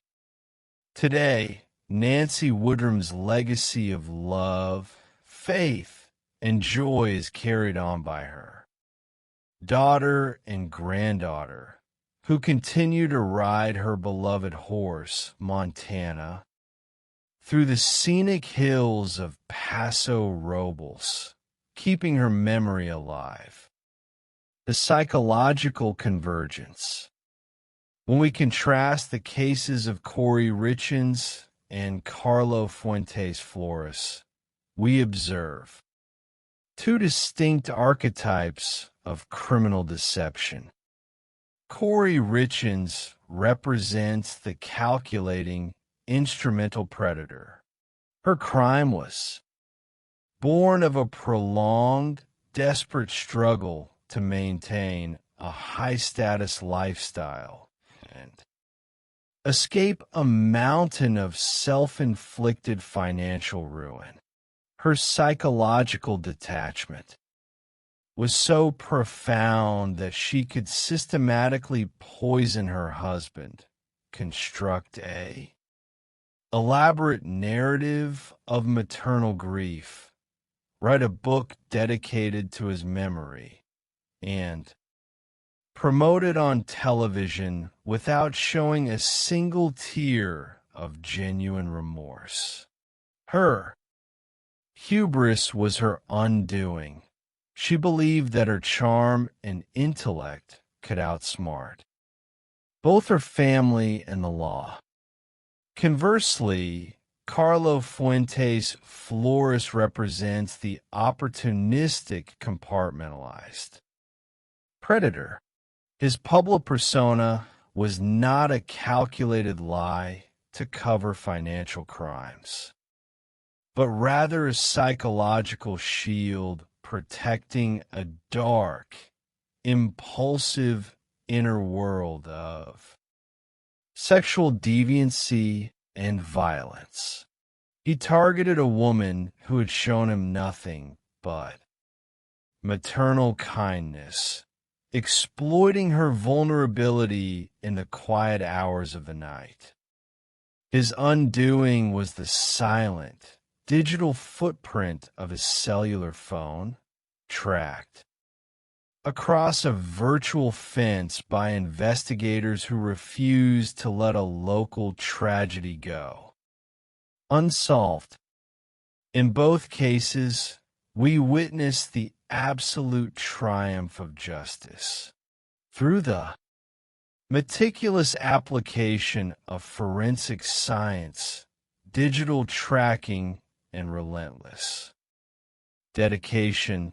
Law enforcement officers brought definitive answers to grieving families, proving that no matter how carefully a facade is constructed, the truth will ultimately find its way into the light. The human mind possesses an extraordinary capacity for compartmentalization, a psychological defense mechanism that allows individuals to separate conflicting actions, thoughts, or emotions into distinct mental realms. In the study of criminal behavior, This compartmentalization often manifests as a profound dualism. We frequently encounter individuals who present a facade of warmth, virtue, and community integration, while simultaneously harboring dark currents of greed, resentment, or predatory impulses. This analytical examination explores two remarkable cases of human deception unfolding in the quiet, scenic landscapes of Utah and California. Through these narratives, we observe the meticulous, patient efforts of law enforcement and forensic science as they systematically dismantle these carefully constructed double lives, ultimately restoring justice to families left in the wake of senseless tragedy. Our first narrative begins in the high mountain valleys of Summit County, Utah, where the rugged beauty of the landscape often mirrors the hard-working, resilient spirit of its inhabitants. It was here that Eric Richins built a life of substance rooted in the values of family, faith, and physical labor. Eric was a man deeply connected to the land. Raised on a cattle ranch, he grew up, learning the demands of agricultural life, working alongside his family under the vast western sky. He was a member of the Church of Jesus Christ of Latter-day Saints, carrying his faith with him during a 2-year mission to Mexico City, an experience that deepened his understanding of humanity and reinforced his commitment to service. Upon returning to Utah, Eric established a stonemasonry business named C&E Masonry, which, through his relentless work ethic, grew into a highly successful multi-million-dollar enterprise. Eric worked hard, but he played just as hard. He was an avid outdoorsman, a passionate hunter who embarked on big game excursions, and a dedicated father who coached his 3 young sons in soccer. To those who knew him, Eric was a loyal friend with a contagious, booming laugh, a man who prioritized the well-being of his children above all else. His life intersected with that of Corey, a young woman who had grown up in a family that moved frequently due to her parents' construction work. Corey was ambitious, possessing a strong desire to rise above her modest beginnings. As a teenager, she had worked for her aunt's cleaning business, scrubbing the bathrooms of the wealthy estate owners in the affluent resort town of Park City. It was during this period of her youth that Corey developed a powerful, driving ambition. She did not merely want to clean the mansions of the rich. She wanted to own them. Corey and Eric met while she was working as a cashier at a newly opened home improvement store in Park City. The chemistry between them was immediate and intense. Eric, who was significantly older, represented stability, success, and the lifestyle Corey had long coveted. They began dating, and when Corey became pregnant with their first child, they made plans to marry. Yet even at the genesis of their union, a subtle, discordant note was struck. On the day of their backyard wedding, Eric's mother presented Corey with a prenuptial agreement. The document preserved Eric's stonemasonry business as his sole property, stipulating that Corey would only benefit from it in the event of his death during their marriage. Though deeply distressed by this sudden demand, Corey ultimately signed the agreement, choosing to proceed with the marriage. Within 4 years, the couple had 3 boys. To the outside world, the Richens family represented the quintessential American dream. They lived in an affluent home, took lavish vacations and cruises, and dined at fine restaurants. Corey, determined to establish her own professional identity and wealth, founded a Real estate and house flipping business named Carrie Richlands Realty in 2019. Her business expanded rapidly, and within 2 years, she was managing 15 renovation projects simultaneously. However, beneath this polished exterior of marital bliss and entrepreneurial triumph, a toxic undercurrent was beginning to erode the foundation of their life together. The drive for wealth and social status can, in certain personality profiles, morph from a healthy ambition into a consuming pathology. Corey's desire to project an image of immense success led her to make high-risk financial decisions. She became fixated on a distressed mansion in Midway, Utah, valued at nearly $3 million, believing that flipping this property would secure her status among the elite.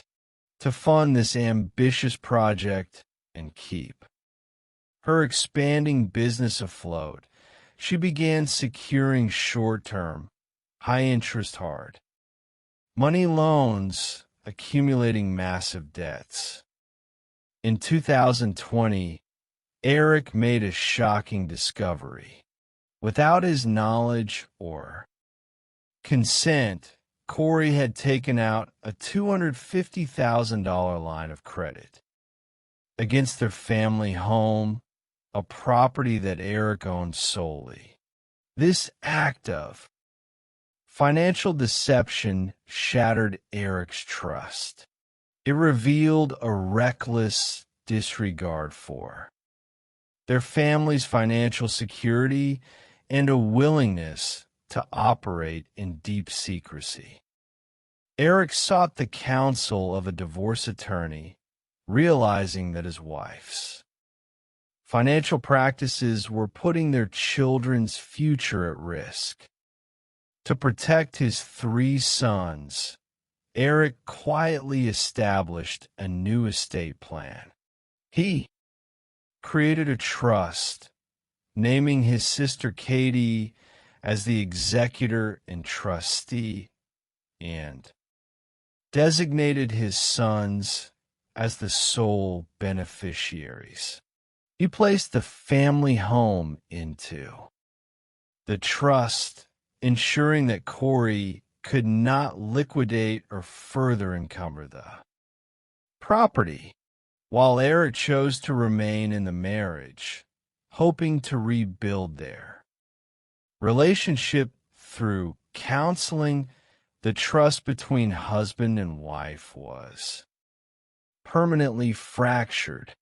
Eric had constructed a legal fortress around his assets, unaware that this very act of protection would intensify the desperation of a spouse who felt increasingly trapped by her own mounting debts. As the financial pressure intensified, Eric began experiencing mysterious, severe illnesses.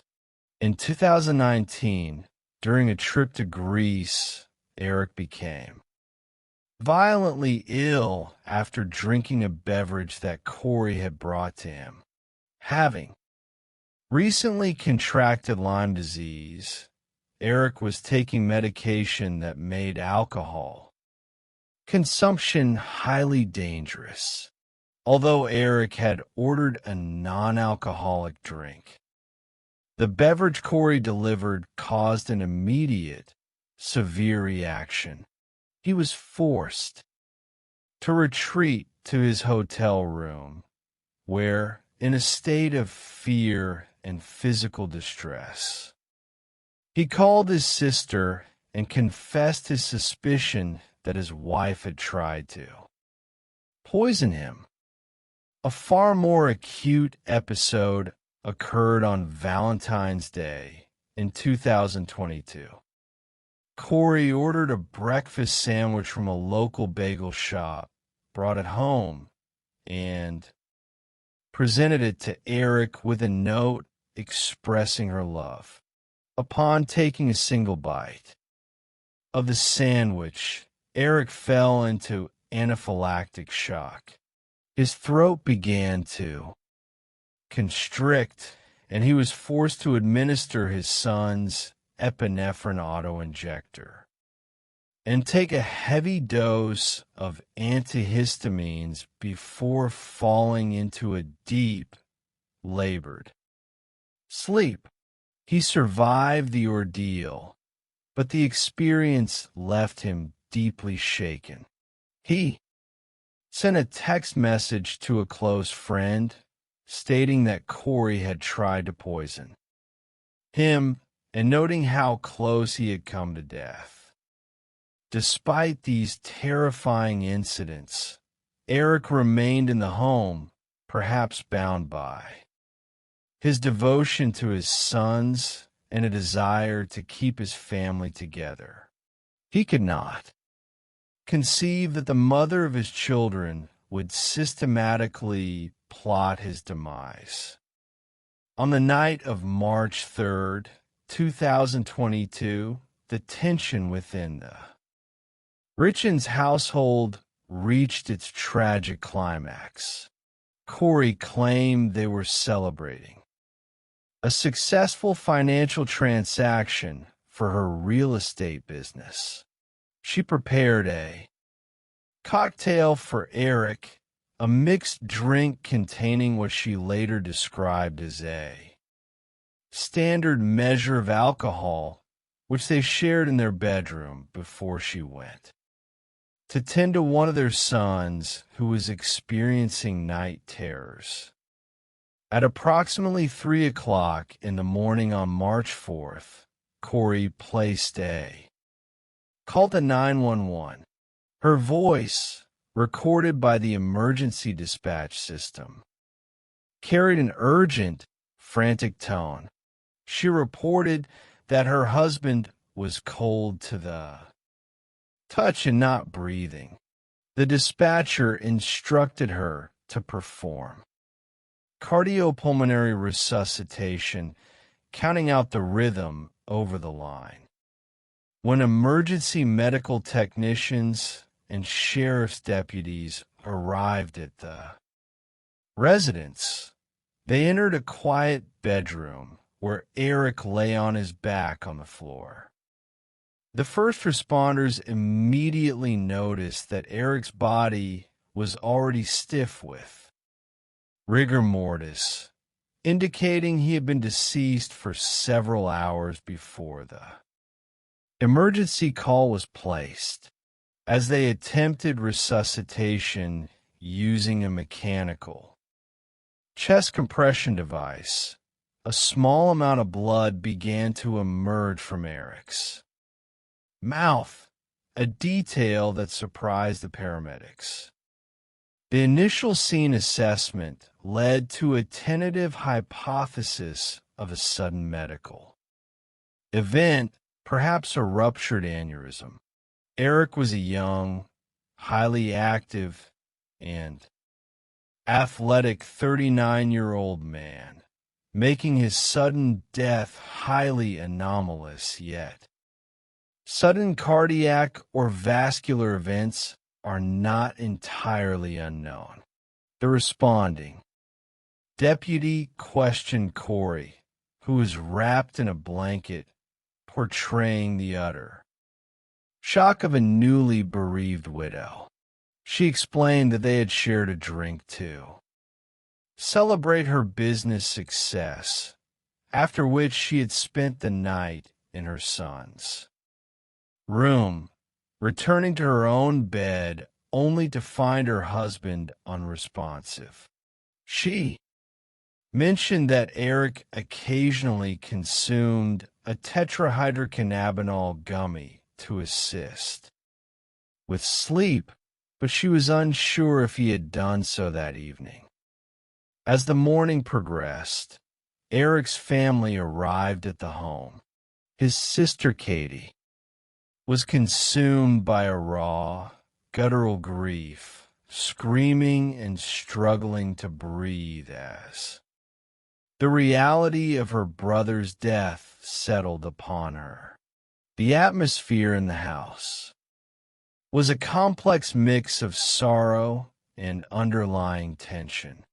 Corey's mother, Lisa, arrived to support her daughter, suggesting to deputies that Eric's weekly allergy shots or his struggles with Lyme disease might have contributed to his sudden collapse, because Eric's death was unexpected and occurred in an otherwise healthy young man. The county coroner's office was legally mandated to conduct a forensic autopsy, while the community began to mourn the loss of a beloved local figure. The wheels of a rigorous forensic investigation began to turn. Within days of Eric's passing, the delicate peace between the two families shattered. Corey, driven by an urgent need to access Eric's financial reserves, attempted to locate his will, believing it was secured in a safe within the home. She hired a locksmith to drill open the safe. When Eric's sister, Amy, discovered the locksmith at the residence, a violent confrontation ensued. Amy informed Corey that Eric had altered his estate plans, leaving his assets in a trust managed by his sister Katie, and declared that the home they lived in was no longer Corey's property.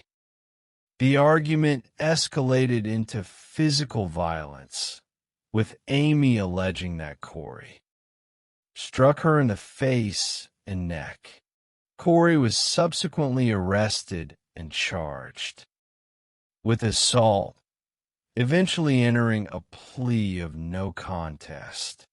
This physical altercation, occurring mere days after Eric's death, exposed the deep, desperate financial anxiety driving Corey's actions.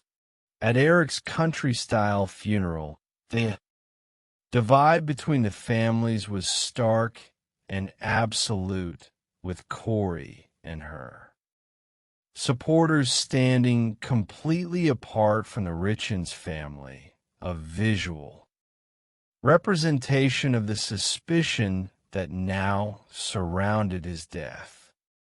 In the months that followed, Corey embarked on a remarkable psychological endeavor. She began promoting herself as a grieving widow, dedicating her energy to writing a children's book designed to help young minds cope with the loss of a parent. The book, titled Are You With Me?, was written from the perspective of a young boy wondering if his deceased father was still present in his life, watching his soccer games and celebrating his achievements. The final pages featured a drawing of their family of 5 with a poignant dedication to Eric, promising eternal love. Corey utilized a ghostwriter to refine the text and began a public relations campaign, appearing on local television and radio programs to share her story of grief and resilience. On camera, she appeared warm, vulnerable, and courageous, describing her struggle to find appropriate literature to help her 3 young sons process their father's sudden death.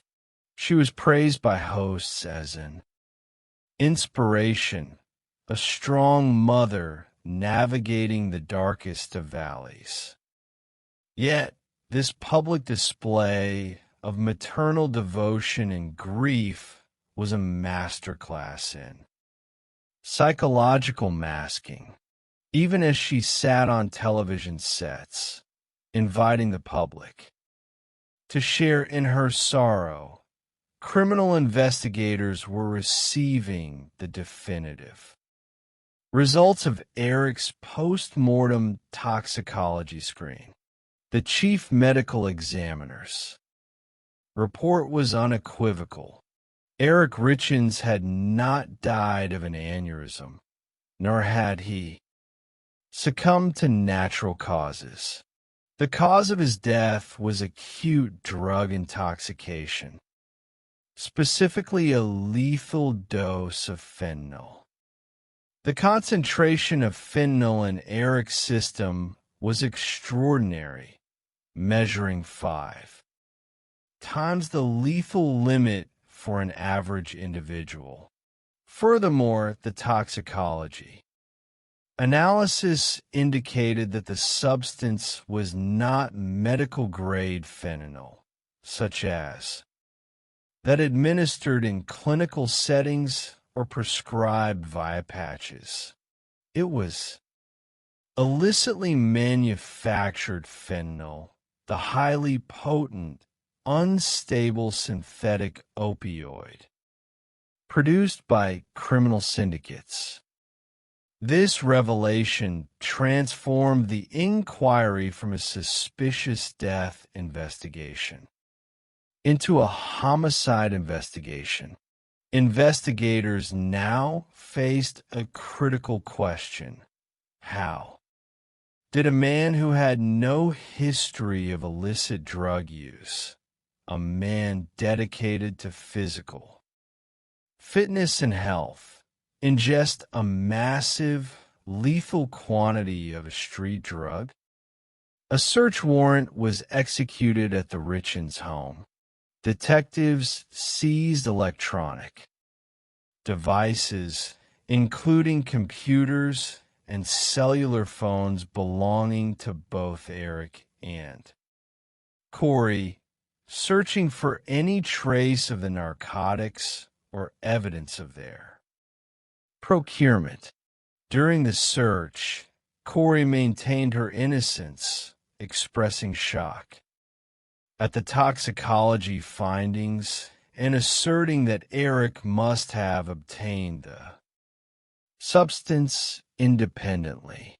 She even initiated a telephone call with the chief medical examiner, inquiring about the specific compounds found in her husband's system, seemingly attempting to navigate the forensic details of the report.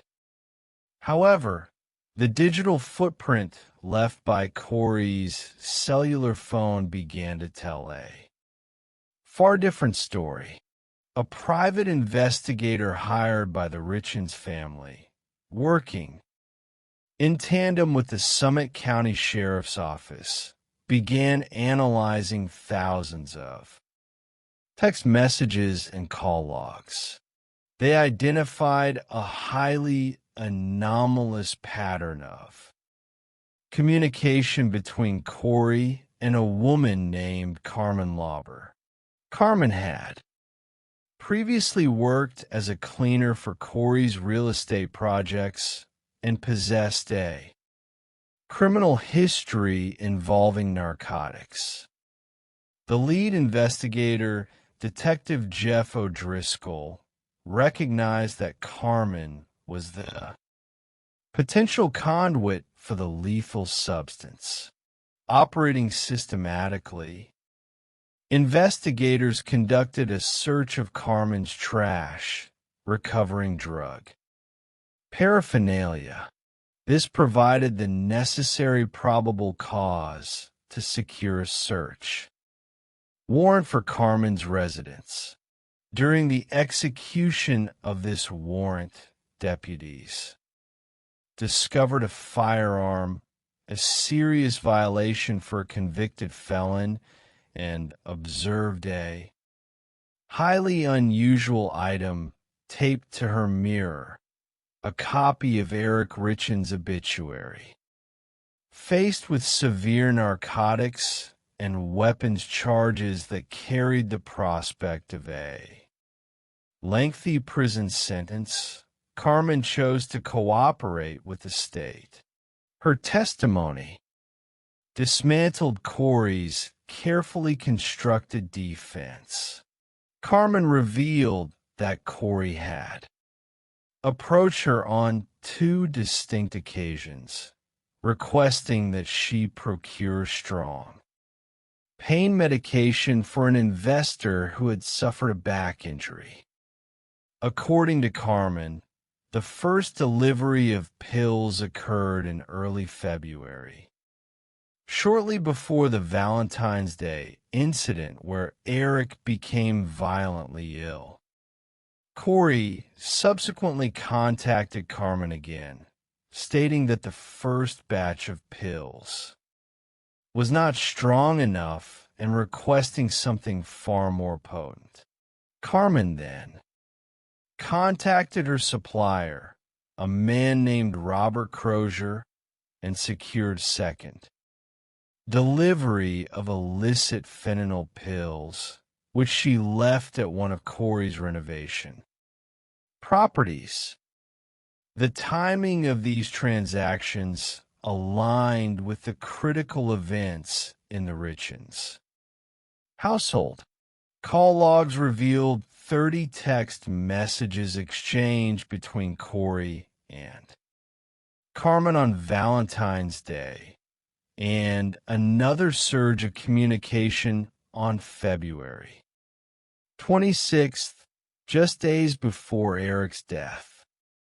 With this powerful evidence, the state of Utah arrested Corey Richens on May 8th, 2023, charging her with aggravated murder and multiple counts of possession of controlled substances with the intent to distribute. The arrest sent shockwaves through the community. The grieving widow, the celebrated author of a book on childhood grief, was now accused of systematically poisoning her husband to escape a mountain of debt. As Corey awaited trial in the Summit County Jail, her defense team, led by Sky Lozero, maintained that the state's case was entirely circumstantial.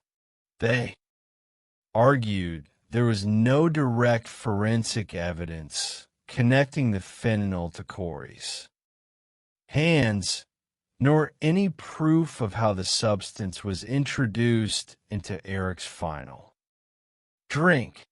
They suggested that Eric, struggling with chronic pain and Lyme disease, may have self-medicated, resulting in an accidental overdose. But the psychological portrait of Corey continued to darken. During a routine security sweep of her jail cell, deputies discovered a handwritten 4-page letter hidden within her personal belongings. The document, which came to be known as the Walk the Dog letter, was addressed to her mother, Lisa. In it, Corey laid out a detailed script for her brother, Ronnie, instructing him to testify that Eric had admitted to obtaining pain medication and fentanyl from ranch workers in Mexico. Corey suggested that Ronnie should reward the narrative to make it convincing, effectively attempting to manufacture false evidence to secure her acquittal. The prosecution immediately filed additional charges of witness tampering, presenting the letter as powerful evidence of consciousness of guilt, while Corey's defense argued that the letter was merely a chapter of a fictional manuscript she was drafting. The narrative was too specific, too desperate to be dismissed as mere creative writing.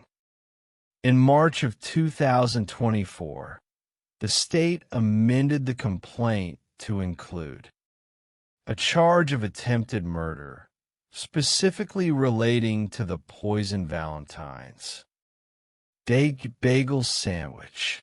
Furthermore, investigators uncovered a second, powerful motive that transcended her financial desperation. A witness named Josh Grossman, a handyman who had worked on Corey's properties, came forward. He revealed that he and Corey had been engaged in a passionate, secret love affair that had lasted for years. The prosecution presented a series of text messages exchanged between Corey and Josh. The messages revealed a deeply romantic, almost obsessive connection. Corey frequently expressed her love for Josh, contrasting it with the coldness of her marriage. In one particularly chilling exchange sent less than 48 hours before Eric's death, Corey urged Josh to hang in there until Friday, promising that her life would soon be completely different. The trial of Corey Richins began nearly 3 years after her arrest, drawing national attention to the small courthouse in Summit County. The 8-member jury, consisting of 6 men and 2 women, sat through 13 days of dense, emotional testimony. The prosecution, led by Brad Bloodworth, systematically presented the financial records, the testimony of Carmen Lauber, the digital forensics, and the devastating text messages. The most emotional moment of the trial occurred when Josh Grossman took the stand, slouched, weeping, and visibly broken.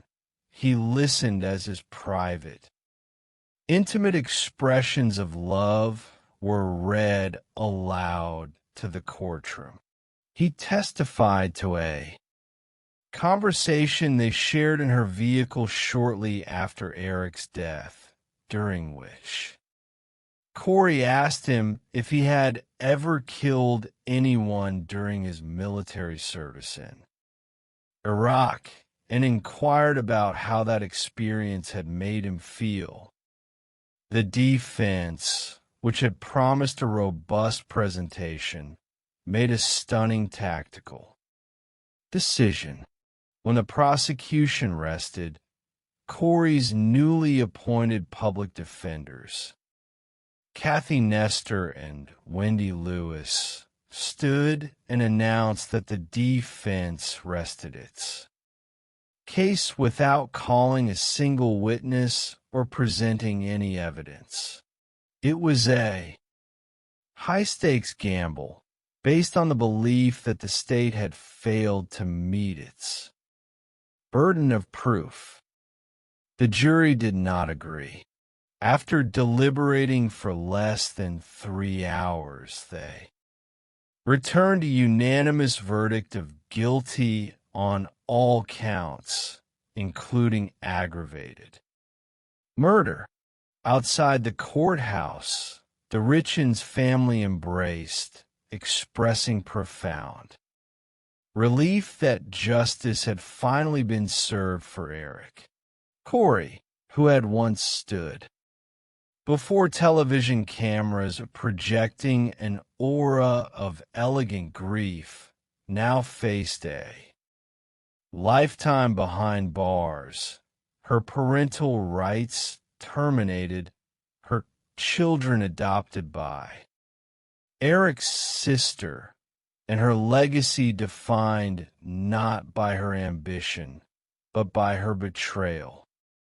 We now transition from the snow-draped mountains of Utah to the sun-drenched, rolling foothills of San Luis Obispo County, California, where the scenic community of Paso Robles is known for its expansive oak forests, cattle ranches, and world-class vineyards.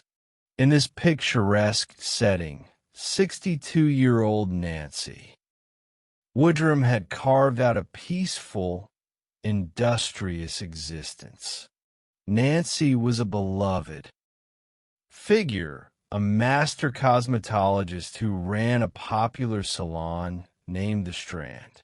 To her clients and friends, Nancy was a beacon of warmth, generosity, and faith.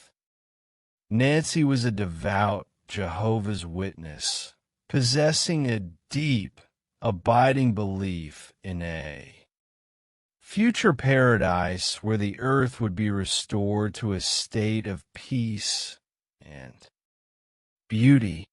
This faith guided her life, especially as she navigated a series of profound personal tragedies.